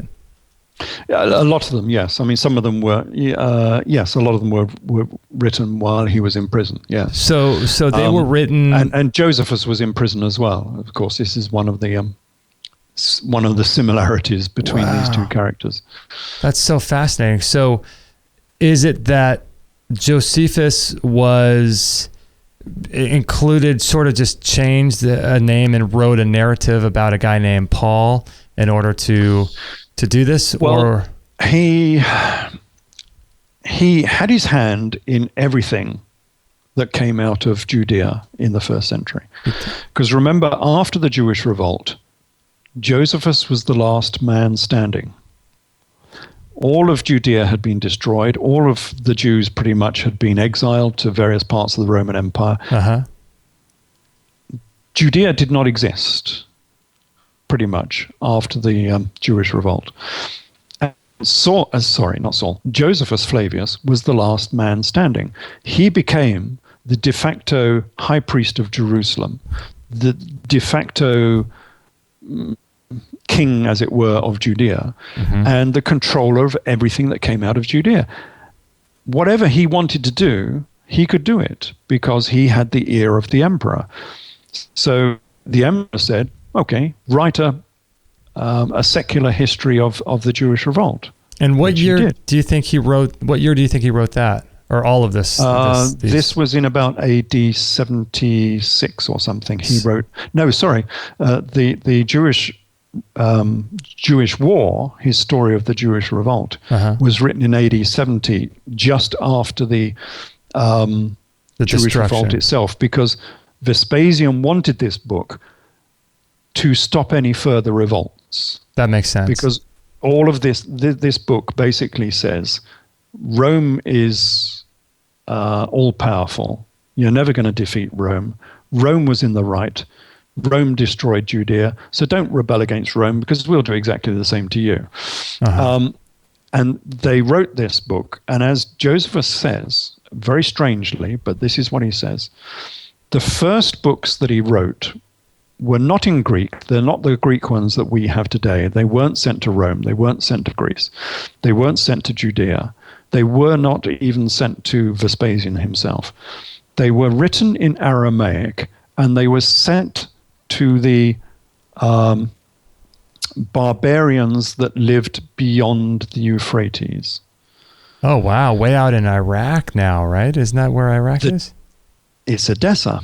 Because Edessa is beyond the Euphrates. It's only just beyond the Euphrates, but it is beyond the Euphrates. Wow. So this is where it all ties in together, because he said that the Jews of Edessa, well, he doesn't call it Edessa, the Jews beyond he calls them the Babylonian Jews. Babylonian, okay. Yeah, the Babylonian Jews who lived beyond the Euphrates, who he happens to call barbarians. They were the first people to get this book about the Jewish revolt. Why? Nobody seems to want to explain why. But it's quite clear from what Josephus says and from what the Syriac historians say that the Babylonian Jews beyond the Euphrates were the people of Edessa, because they came from Babylon, as we said a long time ago in this talk. That's where they came from. They were Jews because they were Nazarene, because the Talmud says so. They lived beyond the Euphrates because that's where Edessa is beyond the Euphrates. And they started the Jewish revolt, according to both Josephus and the Syriac historians. King Ezus was the king who started the Jewish revolt. So how would they have started the revolt from so far away? Did they come and sort of stir up the existing Jews that lived in Judea? Yes, that's why Jesus was in Judea. So what they did is the old king Agbarus, or Abgarus, I should say, which is the correct version of his name, Abgarus, was not allowed to travel to Judea according to Roman law. So he was banned from traveling to Judea for this very reason, because they didn't trust him. But his sons were not. And so his sons were sent away to Egypt for their education, and then they were sent to Judea to gather support for an uprising against Rome, which is what they did. So some of them were based in Syria, because one of their main cities was Palmyra, the city that's now just been destroyed by ISIS, of course. That temple was built by the Nazarenes, by Jesus and James. And we have this from the Talmud as well as what I've pieced together from the Syriac historians. One of the priests of, what do they call it? They call it Talmud, not Palmyra. And one of the priests was called James of Talmud, of Palmyra. Anyway, that was one of their capital cities. They took over Damascus, and then they were taking over Judea, which is why they wanted to start the Jewish revolt against Rome in Judea. So it was a progressive takeover of the region over 50 years, say, this started. Queen Helena did her bit, because she went to, this was the mother of them, the wife of King Agbarus. She became the queen of Judea in AD 47. Now, was this to facilitate the future uprising? Yes, indeed. Yeah. She was not officially, of course, the queen of Judea, but she went down to Judea and she paid for all of the furniture in the Temple of Jerusalem, including the solid gold menorah, which was worth billions and billions of pounds dollars in today's money. Yeah. And she saved Judea from famine in 47, and she built the largest tomb in Jerusalem. The tomb of Queen Helena. What did you say that she saved them? I'm sorry. You cut out there. Yeah. What did you say that she saved Jerusalem or Judea from? Famine. Famine. Okay. They had a big famine in AD 47, and she sent famine relief. And this was the famine relief that was sent via Saul and Barnabas. Okay. Which the Acts of the Apostles says. So we have this great link here between Acts of the Apostles, Saul, Barnabas, and Queen Helena, because she was the one, her and King Abgarus, they were the ones who sent the famine relief down to Judea in AD 47. So, the gospel story ties in with this story. So she built the largest tomb in Jerusalem and the largest palace in Jerusalem, which is just being uncovered now, actually. Where is that? It's just south of the old city of Jerusalem, is the palace of Queen Helena. Oh, my goodness. So by default, she became the Queen of Judea. And we have this from one of the apocryphal Gospels. I forget what it's called now. It's got a strange name. I'll remember it in a minute. Anyway, there is this strange story about Jesus getting into trouble. Oh, gosh, I can't remember the full story now. Anyway, he gets into trouble. He's doing something wrong. Yeah, I remember. Was it the one where he turns, I think, he kills some fish by the riverbed or something? Was that in the Gospel of Thomas? Yeah, it's a bit something? like this. It's called the Toledeth Yeshu. It's called the Toledeth Yeshu. Mm-hmm. And Jesus gets into trouble. And the person he is sent before and tried before was not Pontius Pilate. It was Queen Helena of Edessa. Was this something he did as a child, or was it? No, later? he was accused of sorcery, so he would have been an adult at the time. Okay. I forget the details of what he was doing, but anyway, he was accused of sorcery, and he was sent for trial. And the person he was sent for trial before was Queen Helena of Edessa. Isn't that who was the interesting? Queen of Judea? Wow.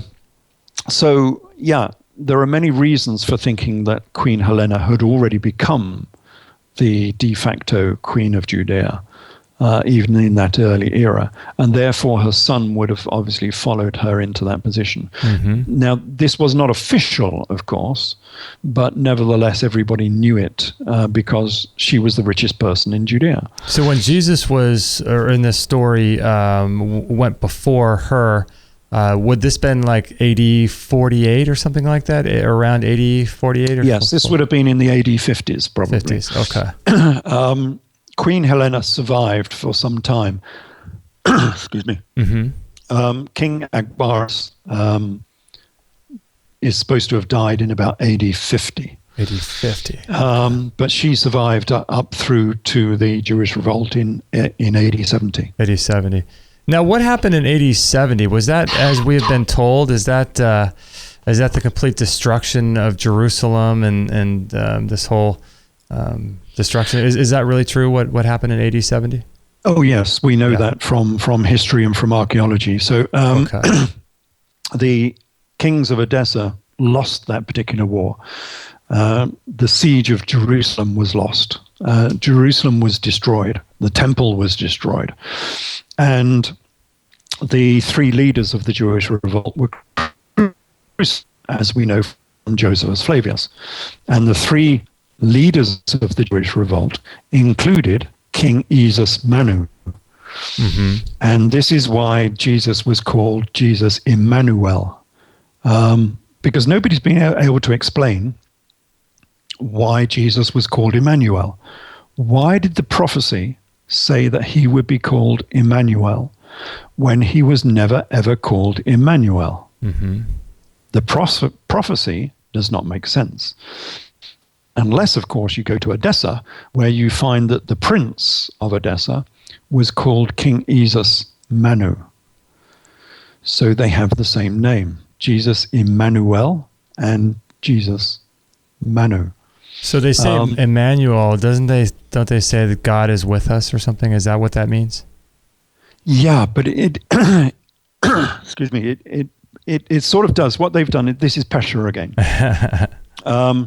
What they're doing is searching the Old Testament for a name that is similar to the name of the current person.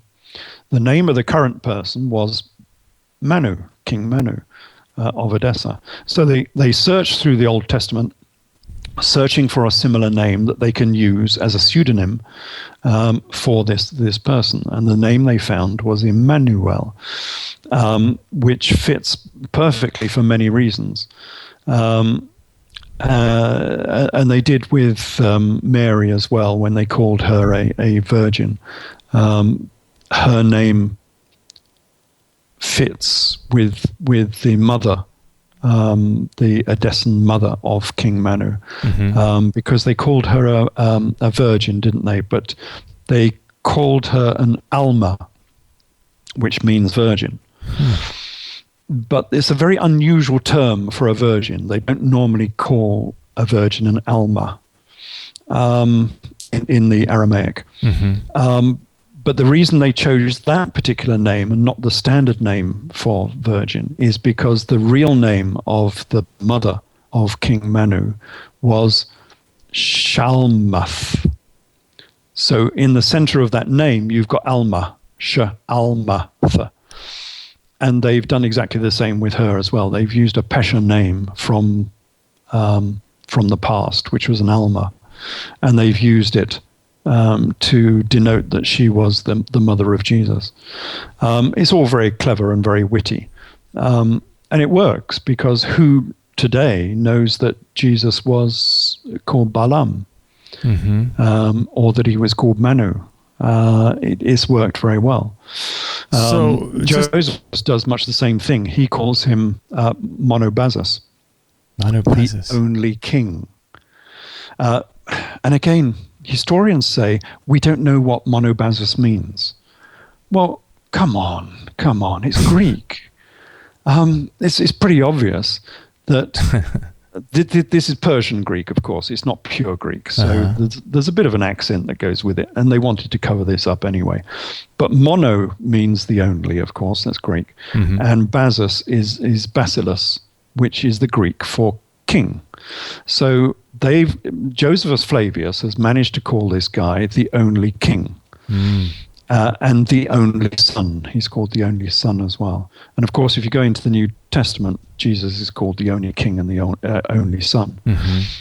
It's the same sort of idea. You cover up a name by using a different language sometimes, using a character from the past. But the important thing is all of this fits together like a glove. So tell me about what your thoughts are about what happened. So Josephus was able to help Jesus off the cross. And then what happened after that? Well, that's interesting because Josephus does not say what happened to the leaders of the Jewish revolt. One of them survived. Okay. But he does not say what happened. Now, to find out what happened, we need to go to the Roman records. And the Roman historians have a very curious story about Emperor Vespasian. So this is a story about Vespasian because we're talking about the Jewish revolt. These leaders of the Jewish revolt were only crucified after the revolt failed in AD 70. Okay. Now, in AD 70, Vespasian was in Alexandria, and he wasn't very sure about taking the emperorship of Rome, because the previous three emperors had all been murdered, of course. So, this was not an easy decision to make. What Emperor Vespasian wanted was an oracle. Rome was very religious, of course, and nobody could become an emperor without an oracle on their side. He needed someone to say that he was the just and the right emperor of Rome before he went to Rome. Because he was a little bit scared or a little bit put off He was a nobody. And remember, he was taking over from the Caesars. Nero was the last of the Caesars. And he was nobody. He was just an army commander and a tax collector. And Nero wasn't he burned upside down or something like that? No, he was stabbed to death. He committed suicide, but he was helped by his he was helped by his assistant, who was also the same assistant who helped Josephus Flavius write his books. Really? Yeah, there is another connection there. So the courtier who assisted Nero and helped him to die was the same courtier who wrote Josephus Flavius's books. Wow. Epaphroditus was his name. Anyway, that's an aside. Yeah. What Vespasian required was an oracle. And suddenly, while he was in Alexandria, this person comes out of Judea, who's called the king. What do they call him? The king of the Egyptians. And he shouldn't have been there because he was rumored to be dead. But he was there anyway. And he conferred upon Vespasian the star prophecy. The star prophecy, what is that? The star prophecy was the great Judaic prophecy of the 1st century AD that the next emperor of Rome would be a star from the east. Okay. And who was born under the eastern star? Jesus. Jesus was. So the star prophecy, which was the great prophecy, I mean, this is in Roman literature, it's in Judaic literature, it's in the Talmud. The great prophecy of that era is that the next king of Rome, the next emperor of Rome, would be a star, a Judaic star from the east.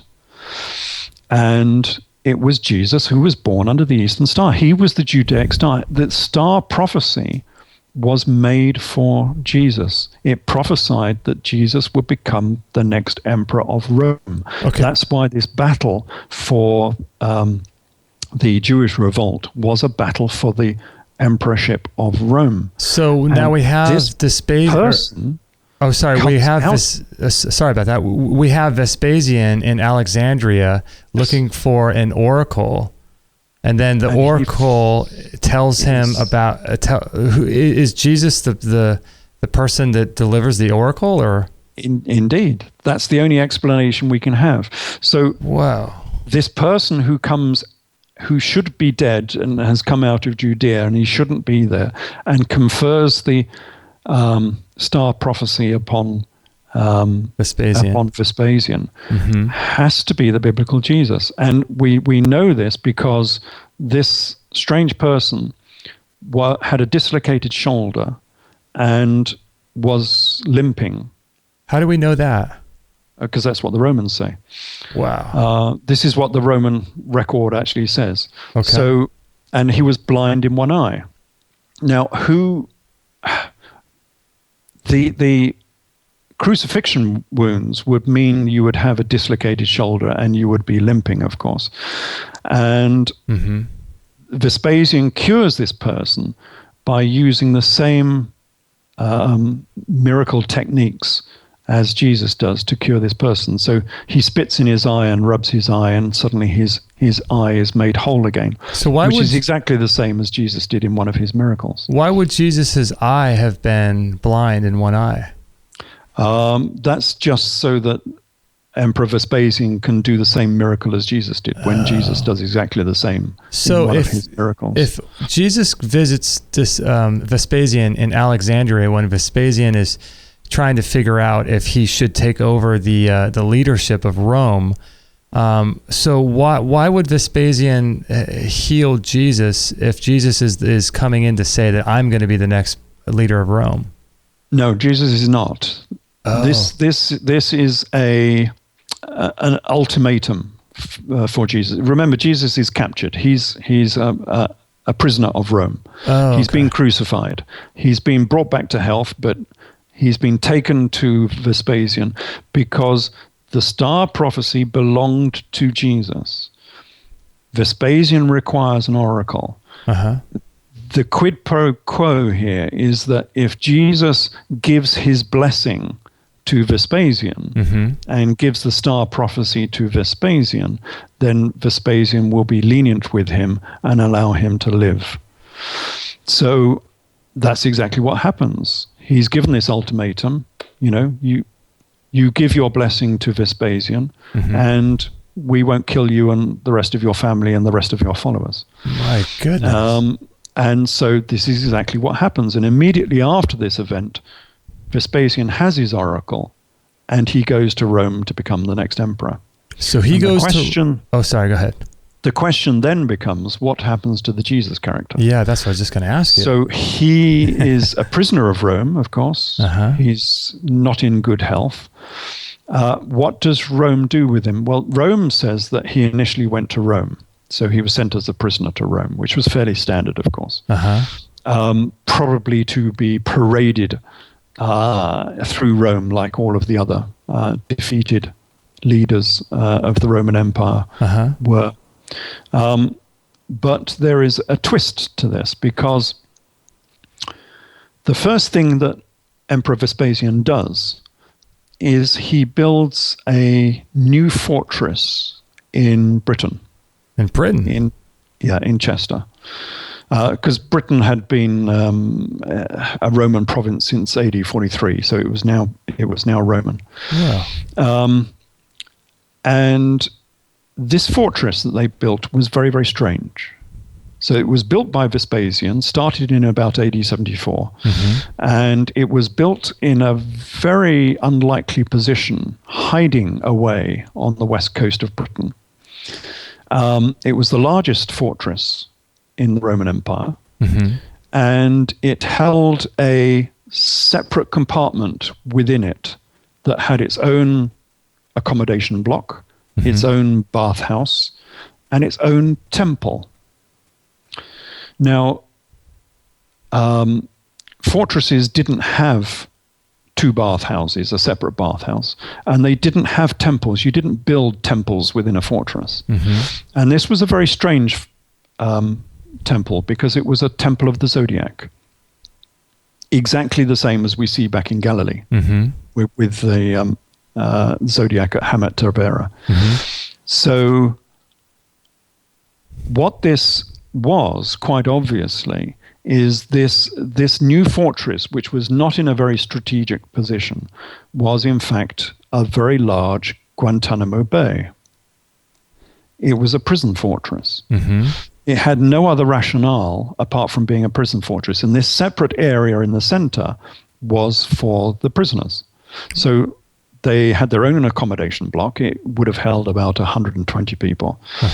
It had its own bathhouse. Now, why did it have a bathhouse? Was because the Jews would not bathe with Romans. This was one of the big problems with Judaism. This is why part of the reason why they had the Jewish revolt, because the Jews were not very good Romans. They would not eat with Romans. They would not bathe with Romans. They would not pray with Romans. Yeah, they were being oppressed. So they were being a pest, and that is why it has a separate bathhouse, because this was for Judaic prisoners. Jewish prisoners. And this is why it has the Temple of the Zodiac there, and it's the only Temple of the Zodiac ever made in the history of Rome. And not only is it a Temple of the Zodiac, it's also a Temple of Pisces, because it is built in the shape of Pisces. And it's built in Egyptian cubits. Now, who in AD 74 would require a prison fortress, a separate bathhouse, a temple of Pisces built in Egyptian cubits? It can only be for the leaders of the captured leaders of the Jewish revolt, who couldn't be killed because they had too many supporters out in the east. The last thing that Rome wanted to do was provoke another Jewish war. Because this wasn't just Judaism, of course. This was actually the whole of Syria and the east, because they were the kings of Edessa and the kings of Palmyra. The wealthiest part of the whole of the Roman Empire was Syria at the time. It may not look it now when you look at it, because it's had 1,000 years of Islamic rule. But under Rome, Syria was the richest part of the Roman Empire, with the largest temples and the largest cities were all in the east. The last thing that Rome wanted to do was to provoke another Syrian war. So what does Rome do? Well, it sends Josephus Flavius over to the Babylonian Jews beyond the Euphrates, in Odessa, who were the kings of Edessa. Okay. And then it sends the captured leaders of the revolt to Britain. Why to Britain? Because if you look at a map of Rome, the furthest point you can get from Syria is Britain. And so what they wanted to do is obviously separate these people as far as they could from their power base. And so they built this prison fortress in Chester in England, which kept these dangerous rebels until they died at the end of the century. So we have written people talking about exactly what you're just stating here. No, this is that conjecture? Is circumstantial. But okay. This is part of the reason why the Arthurian legend was written and became a British story, because this story was known about. You could not talk about it because it was heresy, of course. It was heresy to Rome, and then it was heresy to the Catholic Church. Mm-hmm, exactly. It was heresy to Rome because these were dangerous rebels of Rome. It was heresy to the Catholic Church because this was the biblical Jesus alive in AD 75, sitting in a prison fortress in England. The ultimate heresy. So right. You could not talk about it. So this became one of the big secrets. And the only way they could talk about this secret is when they started writing Arthurian history, which didn't happen until the 12th century. And they wrote it about England because there was this history of Jesus being in England. That's why the most famous hymn we have in Britain is Jerusalem. I'm not sure if you have that. Is that familiar in America? No, I'm not familiar with that one. Yeah. Let me try and give you a verse. I'm not very good at singing in any way, and I'm losing my voice, but never mind. It starts off with, "And did those feet in ancient times walk upon England's mountains green? Oh. And was the Holy Lamb of God seen upon..." The Holy Lamb of God, those feet. It's talking about Jesus. And this is the most famous hymn in England. It's almost the national anthem, that Jesus was on England's mountains green. Why did they write that? This is a fairly recent hymn, I suppose. It's 18th century, I think it's 18th century. Okay. Why did they write that? Because the rumor has always been that Jesus came to England. It's part of Arthurian history. It's part of British history. Mm-hmm. Why did this history arrive? Why this idea that Jesus might have come to Britain? Well, because he was a prisoner in Fortress Dewa, which is in Chester in England. So now what were his relationships like? Do we know anything about what his relationships were like after the being exiled from Alexandria all the way up to Egypt, or I'm sorry, all the way up to England? Well, he would have been persona non grata, of course. So this was sense. Forbidden history. You were not allowed to know about this. So his contacts with the East would have been absolutely minimal. Mm-hmm. From Arthurian history, we have the suggestion that Martha went with him on this exile. Within Arthurian history, Martha is Morgane, the wife of King Arthur. And she was the only person who was allowed to go with him when he went to Avalon. There is a possibility that she went, but deliberately the contacts with the East would have been non-existent. Pretty because nominal. They didn't want anyone going back, taking stories about King Jesus being in England, mm-hmm. fomenting a new revolt. So they wanted to separate out all of these people as far away as they possibly could to prevent any further revolt. Totally. And that also means that he would have been buried in England as well. So I in 1993, I went to Israel, went to Jerusalem and all of the areas there.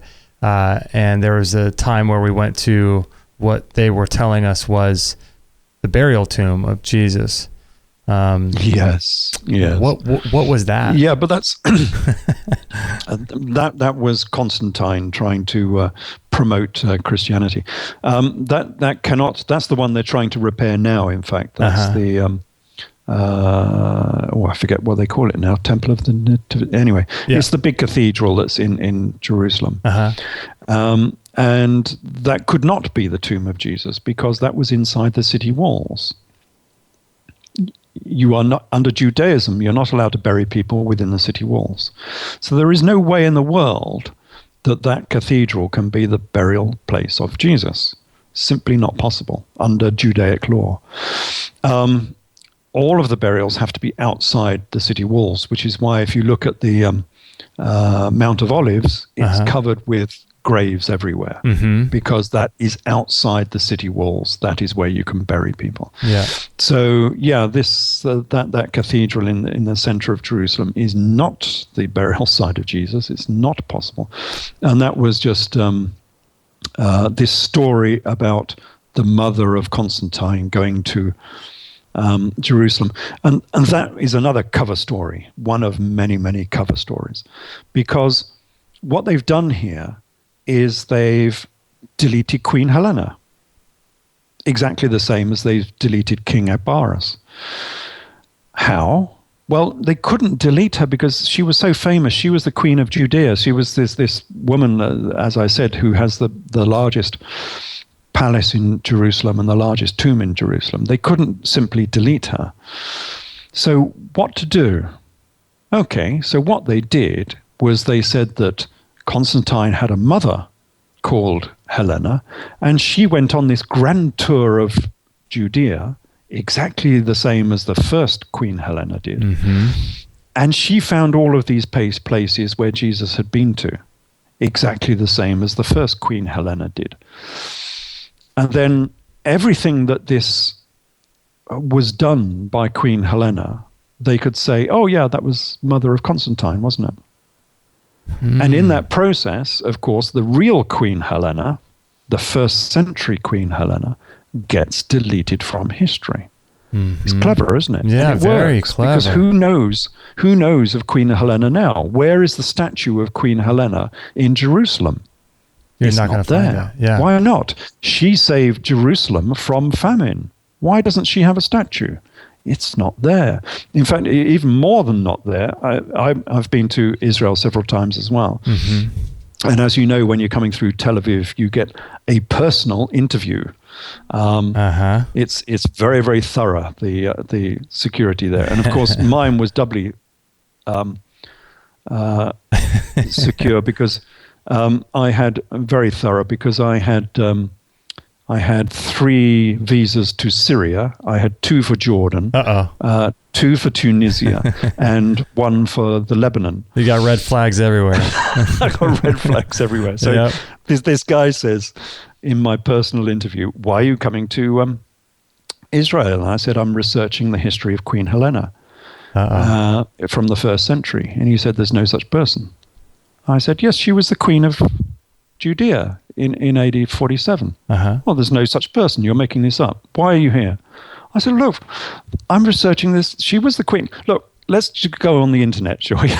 So we found access to a computer and we dialed up Queen Helena on the internet. And out it comes, history of Queen Helena.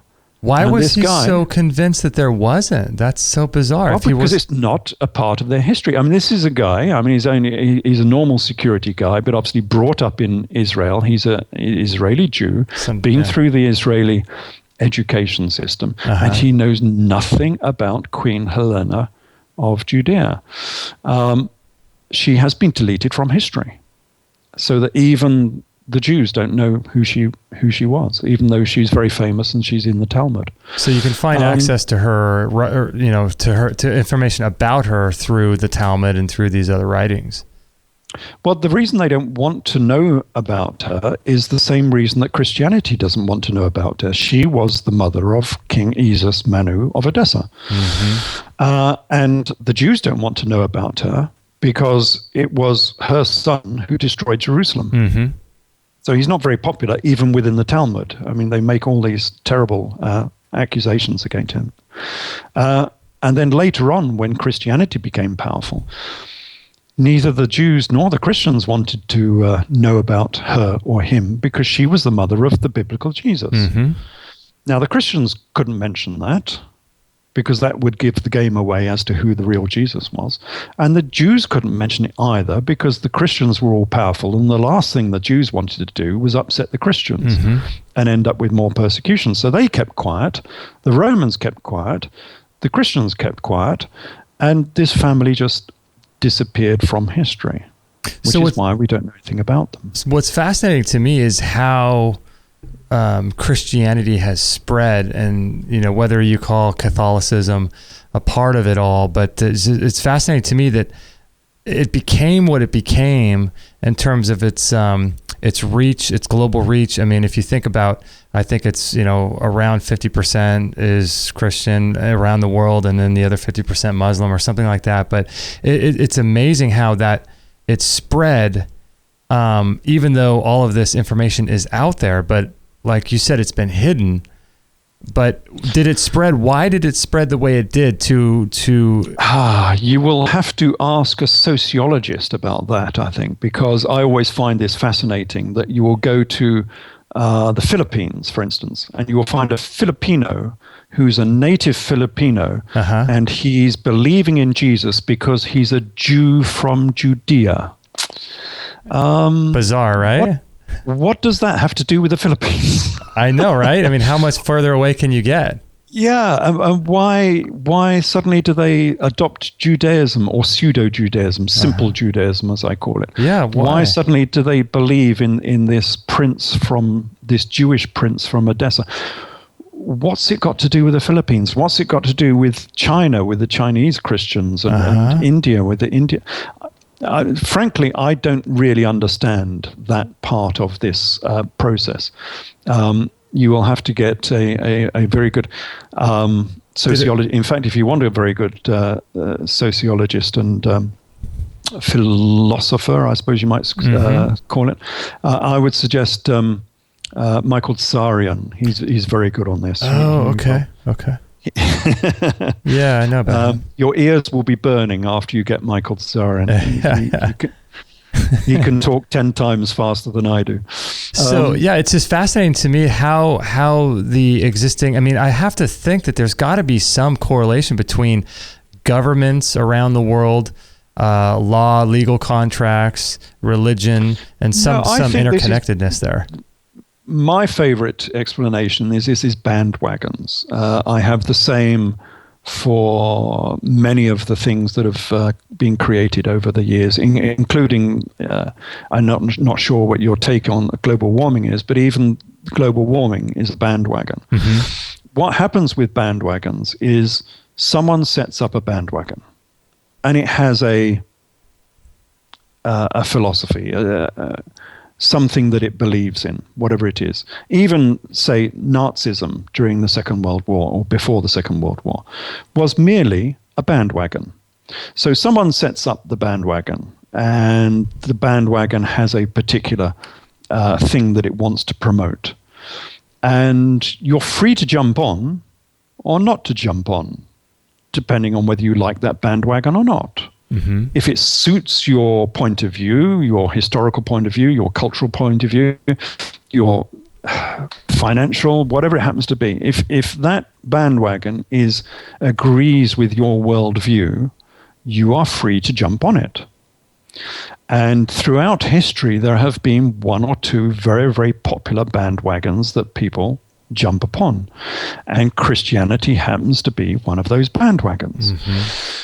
Islam was another one, of course, but for different reasons.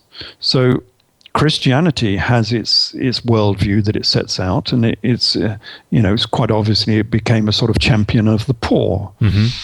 And so if you're a poor person, you could see this bandwagon coming along, and okay, they're preaching about Judaism, which you know nothing about Judaism, but nevertheless they're preaching about poverty and the rights of the poor, and how you will be, benefited in heaven.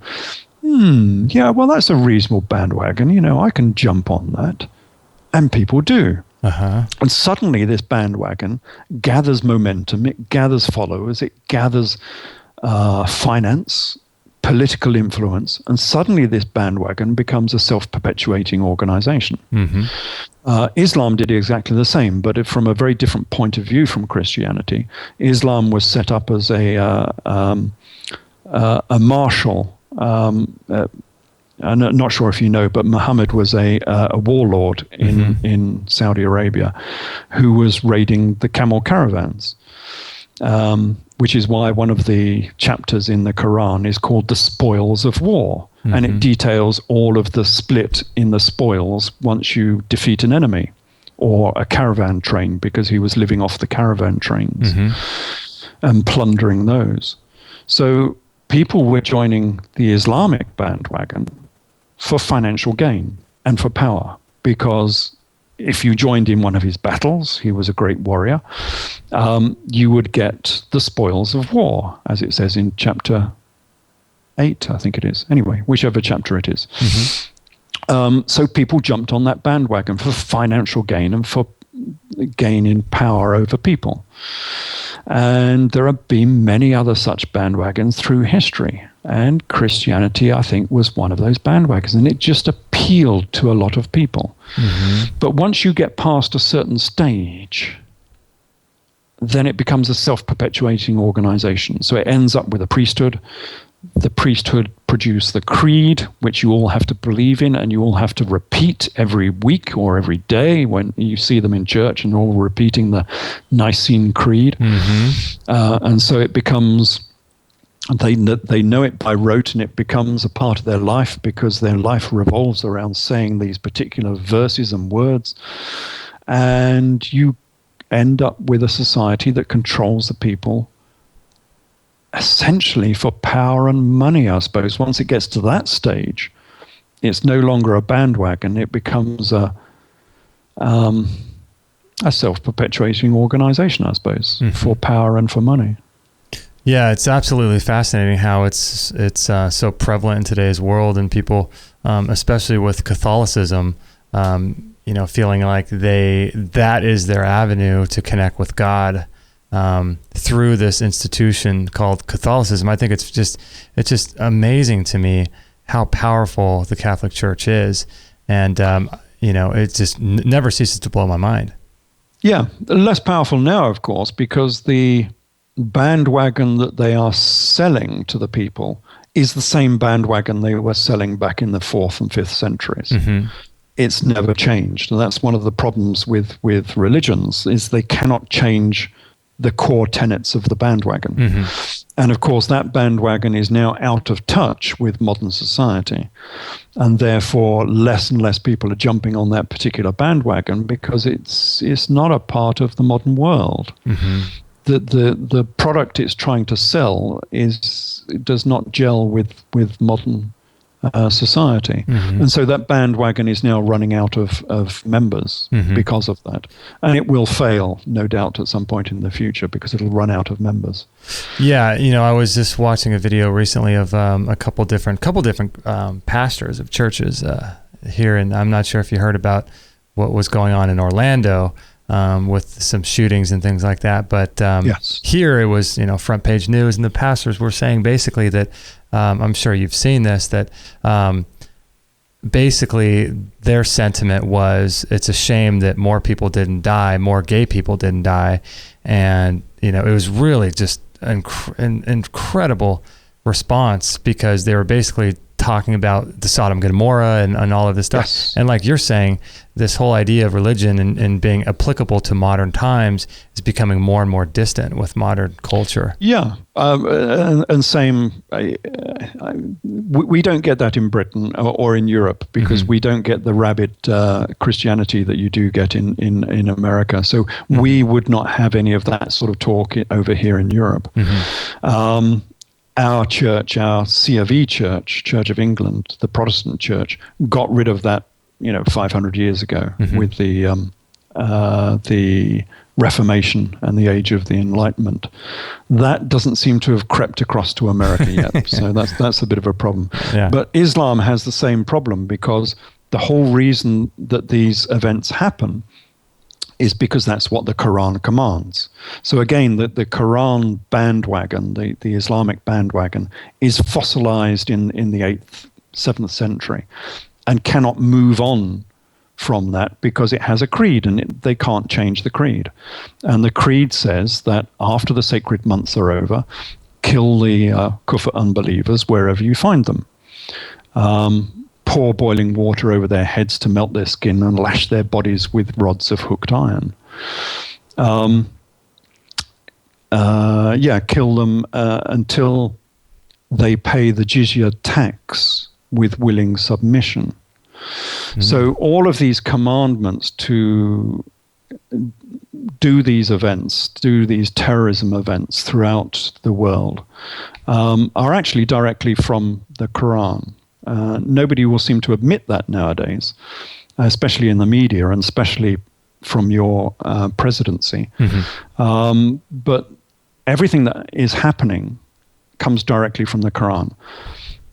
The pure distillation of Quranic Sharia law is what ISIS is using in Syria. If you read the Quran correctly, then you should be ISIS, which is why ISIS was set up. And this is why it does all of the beheadings, all of the burnings, all of the crucifixions, all of the killings, all of the mutilations, all of that that they're doing in Syria now with ISIS comes directly from the Quran. And if you don't believe me, you're going to have to read it. It's not very long, actually. It's only about, 250 pages of a sort of paperback book.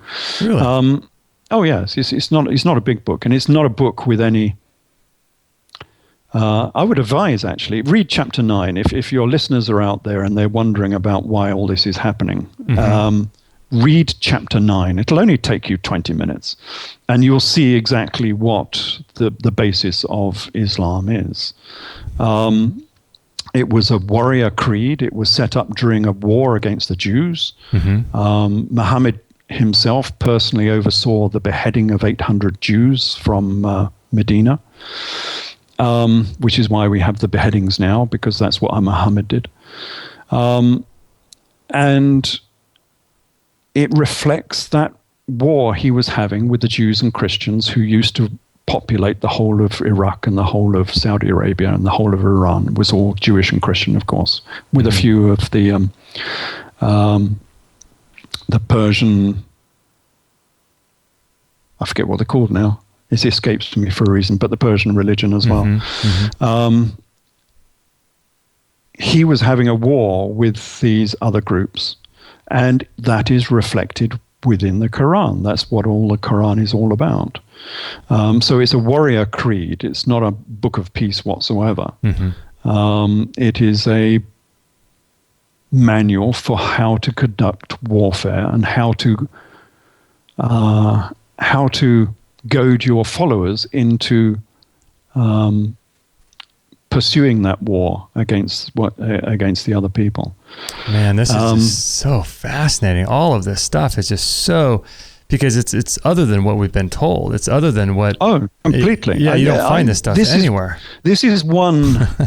I don't like to talk about conspiracies, but this is one area where I don't see how they've managed to get away with saying what they're saying. And it's not just one person. It's not just Obama, but it's all of the Democrats. It's quite a lot of the Republicans. It's Tony Blair.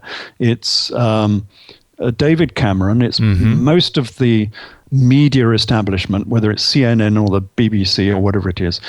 They're all on message saying the very, very same thing, that the Quran is a book of peace. And I challenge anyone to read chapter 9 of the Quran and come away and say that the Quran is a book of peace. It is not. It is the most hate-filled, vile book ever written. And I say that with justification, because I've read it 6 times. I know it backwards. And chapter 9 is not aberrant. It's not a chapter that stands out as being different from the rest of the book. It's the same as the rest of the book. And it's all about war, subjugation, dominance of Islam, and the oppression of any other religion. And primarily in those days, of course, it was Judaism and Christianity, the people of the book. Well, it makes sense that you would have something like Islam and Christianity fighting against each other. And I mean, there's always got to be a black and white. There's got to be an up and down, and it makes complete total sense that there would be. Yeah, but this was the big difference. See the difference now between the two religions.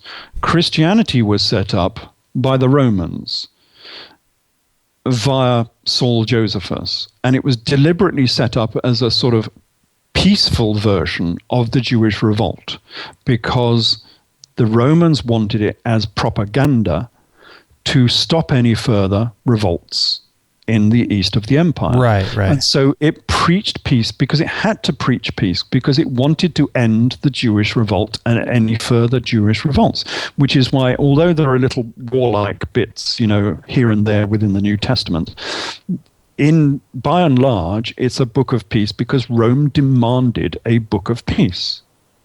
Now you look at Islam, and Islam was a war of Muhammad versus the Jews and Christians of the Middle East. And there was no third party to try and change that and make it into something else. And so it remains as the book of war and oppression that it was first written as back in the 7th century. And that is the big difference between the two. One is genuinely almost a book of peace. The other is genuinely a book of war and oppression. Now, do you have any books about the Quran? I mention it in, what do I mention it in? I've got a chapter in one of your books?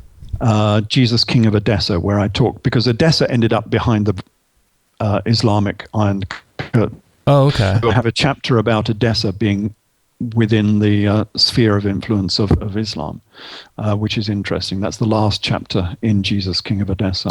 I also have several chapters in a book, a sort of standalone book I wrote about Mary Magdalene.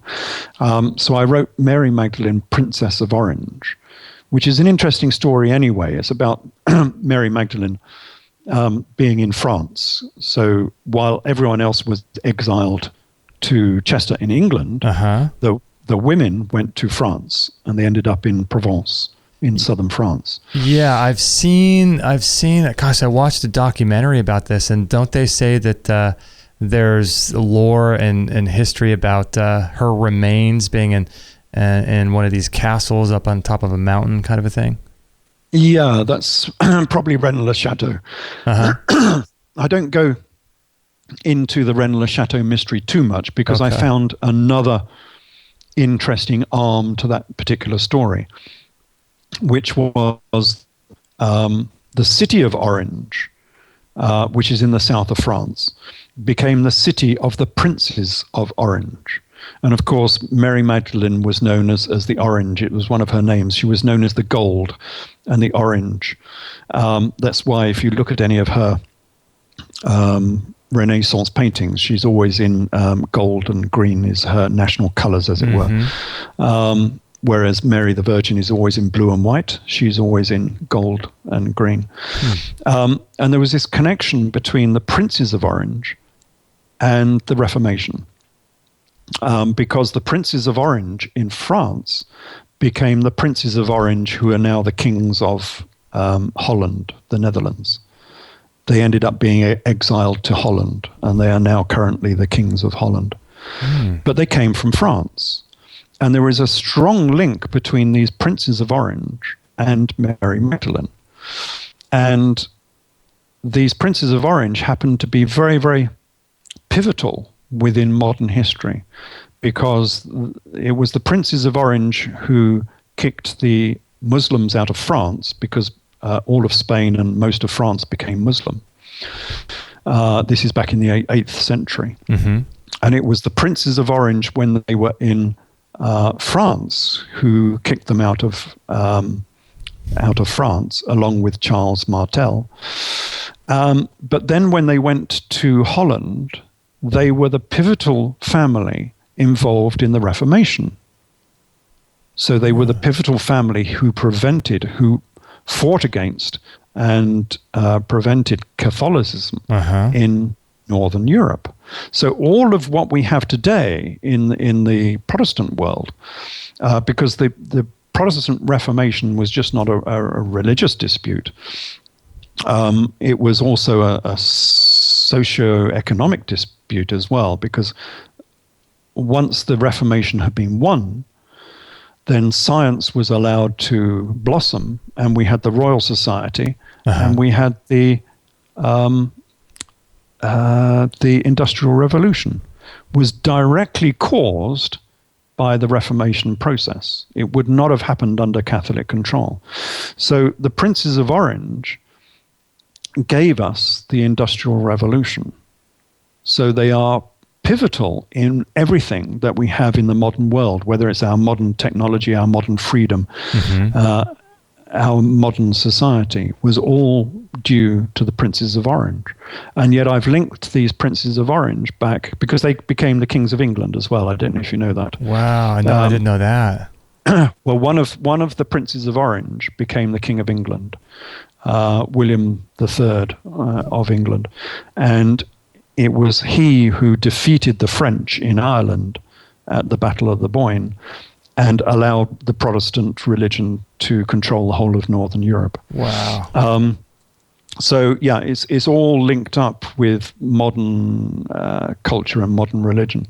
But I trace their history back to Mary Magdalene being in Provence, and that's where they came from. They came from Provence, this independent city-state, another of these independent city-states, exactly like Edessa.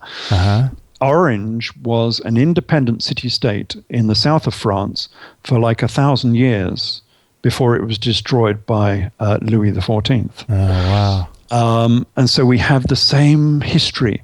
And not only that, but the Arthurian historian, Wolfram von Eschenbach, links the history of Orange with the history of King Arthur, because he wrote both stories.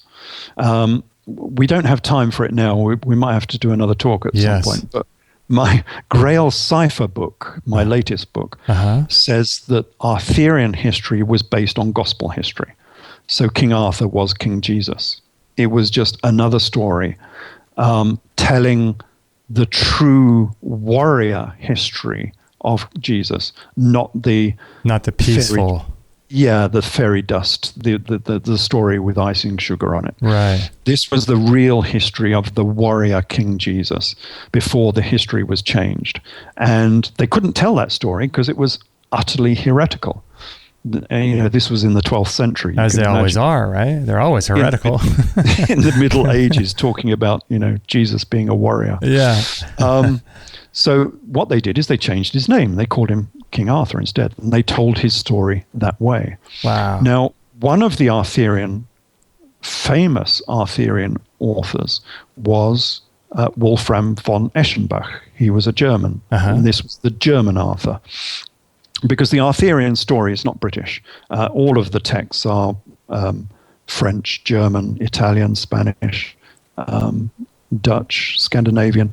The only place you don't find any Arthurian history is in Britain. Anyway, so this was the German side of it under Wolfram. And he wrote Parsifal, which is a very famous Arthurian history. But the other book he wrote was Wilhelm. And Wilhelm was the story of Orange and the Princes of Orange, who were called William of Orange. Oh, wow. And that's why this book was called Wilhelm, because it was all about...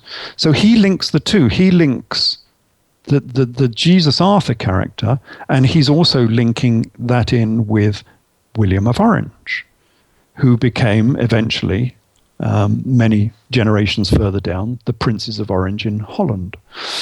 You see how all connected this is. It's all so interconnected and so bizarre, isn't it? Wheels within wheels. And yet nobody knows this story. Somehow most of this story has been lost because I'm a Mason. I've been a Mason for many years. And everyone says there are secrets in Masonry. I've not found any secrets in Masonry. I've talked to, I'm only a lowly Mason. I'm not a high up Mason, but I've talked to many of the Masons who are higher up the hierarchy, who were masters within Grand Lodge in London, and they do not know these stories. So much so that I was made a lecturer for Masons within Masonry. So I used to give talks because they don't know this history either. So although the history is out there, I think it's been lost to so many people that most people do not know it. Mm-hmm. Well, and my books are the first books, I think, that have brought this new history out. Yeah, it requires so much dedication, at least for someone like you, to be able to do the undigging and begin the process of trying to piece this whole jigsaw puzzle together. But then it also requires a complete restructuring of the framework that is the foundation of our society, so that we have to restructure everything that we think about how we live. And so it takes a lot of work, it's a lot of work. Well, it takes independence. I think the greatest thing I have that has allowed me to do this is independence. I'm not tied to any one of these particular religions or histories or whatever. Mm-hmm. Historians are, let's go to religion first of all. We all know religious people are tied to their creed. They can't look outside that creed. So it's very difficult for them to see the greater picture. But I found it very surprising that historians were tied in exactly the same fashion. They're tied to their creed because of the institutions they belong to, the universities. Mm-hmm. And it's very difficult for them to look outside what is the standard creed of history, because they can lose their job just as easily as a priest can. Mm-hmm. They can be ridiculed. Oh, you're an idiot. What do you know about history? You're talking about religion. Mm-hmm. And so you'll go to the religious people, and they will know the religious history. They will know the Torah and the New Testament. Mm-hmm. But they won't know real history. Mm-hmm. So they can't tie the two together. You go to a historian, and they will know the history, but they won't know the religious history, because that's religion. And so they disregard it completely, which I think is absurd, because it's this, as I said to one Egyptologist when I was looking at Egyptology, I said, look, if you've gone to Egypt and you found this great vase and it had a manuscript in it that came out of ancient Egypt, would you just throw it away because it talked about the gods? Or would you study it and read it, and every chapter and verse and word within it? And of course, he had to say that he would study it. But the Talmud has come directly out of Egypt, from ancient Egypt. And this is the manuscript in the pot. It's just that it's religious, and therefore historians won't look at it because it's religious.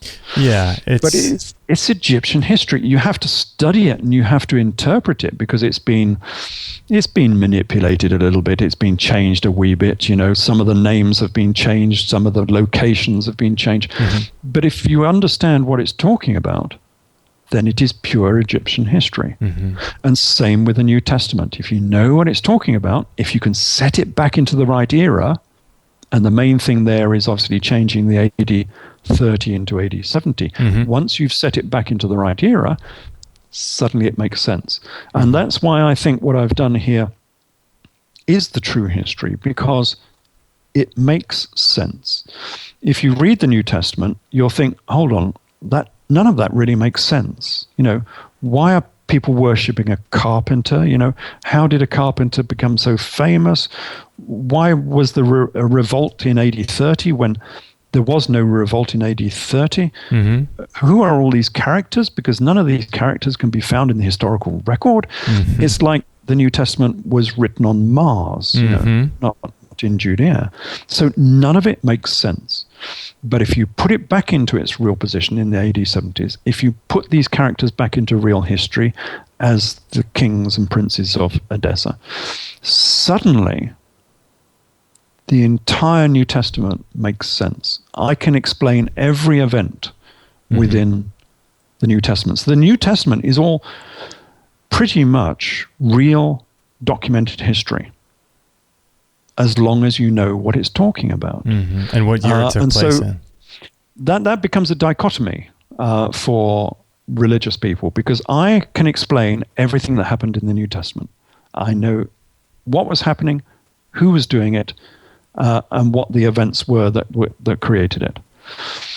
But the religious people will not go along with that because it changes their worldview. They've had this story that they've been given, and they don't want the real history. No. They prefer their fantasy to the real history because the fantasy is what they've been given. That's what they understand. Yeah. The last thing they want is to change all that, and they will not change their view, even though I can explain who their Jesus character was, their marvelous hero that they want to meet. I can say, look, I can show you. I've got images of him. I've got pictures of him. I can show you him. But they don't want to see him because he's not the fairy dust figure that they've been brought up to respect. Yeah, and that's an entirely different topic if you look into the psychology of why people believe the things that they believe. It's fascinating. We got to wrap up the show. We've been going for so long, and I could literally talk with you. You're one of the most fascinating guys I've ever spoken to. I'm so fascinated by your work, and I want to ask you, just in closing here, I haven't read any of your books, but I'm going to now. What would be a good book to start with, do you think? Let's have a think. The very basic book, and remember this was written 20 years ago, was Jesus, Last of the Pharaohs. That would be a good one to start with. Yeah, it's a good one to start.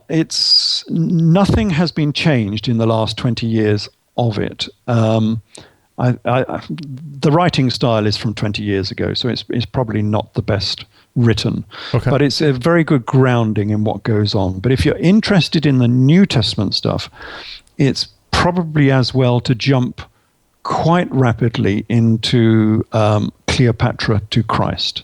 Oh, okay. So there is a trilogy, which is now, it's become a trilogy in 5 parts now.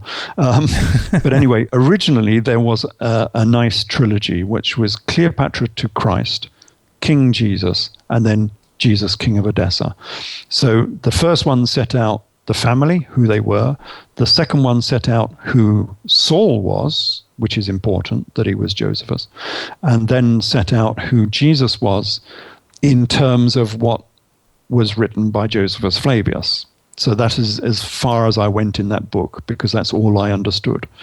Then I went on to Jesus, King of Edessa, because that's when I found the Syriac historians. And it was through the Syriac historians that I was able to link much more of real history with the Josephus story. And finally give a location and a royal family for the Jesus character. So that was Jesus, King of Edessa.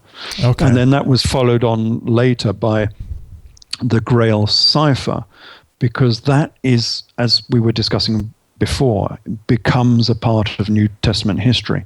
It is a new gospel, almost a secular gospel about the Jesus character. So that's the trilogy in 4 parts, and then you've got the Mary Magdalene book on top of that, which is almost like a standalone book, but it's sort of New Testament material again. Cleopatra to Christ. I'm going to read that one. Cleopatra to Christ. Yes, it's only a short book, so that's quite easy to get through. That establishes the foundations that this family was linked to Egypt and to Persia, that it was an Egyptian family that went to Persia and then came back from Persia when they were kicked out of Persia. So fascinating. I will link below this video. I'll put a link to all of your books. So fascinating. Yeah, they're all available on Amazon, obviously, and all of the other internet type sites, and they're also available from Adventures Unlimited. If anyone, that's in Illinois somewhere. That's my publisher. But yeah, the main books are all available on Amazon, and it's probably best if you can to get the 2015 versions, 2014, 2015 versions of Cleopatra to Christ. Yeah, this is the advantage with these new e-books. They can be updated so easily. Oh, I see. Okay, yeah. So I am continuously updating these books. All of tablet versions should be the very latest version. Okay. In the book versions, The Amazon, there are two versions running around at present. There is an Amazon version, which is the latest version, which is normally marked 2015. Okay. For the book versions, because of this new print on demand business, it's quite useful. With print on demand, you can update a book with a new version every month if you wish. So it's not like an old-fashioned book where you have to print a whole edition. Each book is printed separately, and so you can update it. It's quite a nice cool way of doing it. Yeah. It's useful. The only thing you can't do is you can't do color pictures. So if you want the color pictures, you're going to have to go for the tablet. Oh, I see. Okay. I'm going to check that out. Thank you so much for all of your work and spending some time with us and talking with us for almost 3 hours. That was amazing. And we could do another 6. Oh my gosh. I know. I have so many questions for you too. It's just incredible. Okay. So if people want to go visit your website, I believe it is, let's see, edfu-books.com. Is that correct? That's correct, yes. And they can find out everything and you're doing. there's also a Facebook site as well. I'm Ralph Ellis. You'll probably have to qualify that with, I don't know, New Testament, Old Testament, various other things, and it'll probably find me. So Okay. Wow. Thank you so much. And I want to do this again because, we barely even scratched the surface and we went for almost 3 hours. Yeah, absolutely. And there's the whole of the Old Testament to do as well. We haven't touched. Yeah. And I've read through the entire Bible a couple times. Let's see, the New Testament, I think 3 or 4 times, and then the Old Testament, I think twice. So it's just an area that's very fascinating to me. So I'm just so fascinated by your work. So thanks for all of the books you've written. My pleasure. Yeah. Awesome. All right. I'm going to close out this podcast. If you guys are interested, you can check his website out, edfu-books.com. Mr. Ralph Ellis is his name, and you can find out all of his books on Amazon. And I'll put a link underneath this particular video for that. And we appreciate you guys, and we'll catch you guys on the next episode.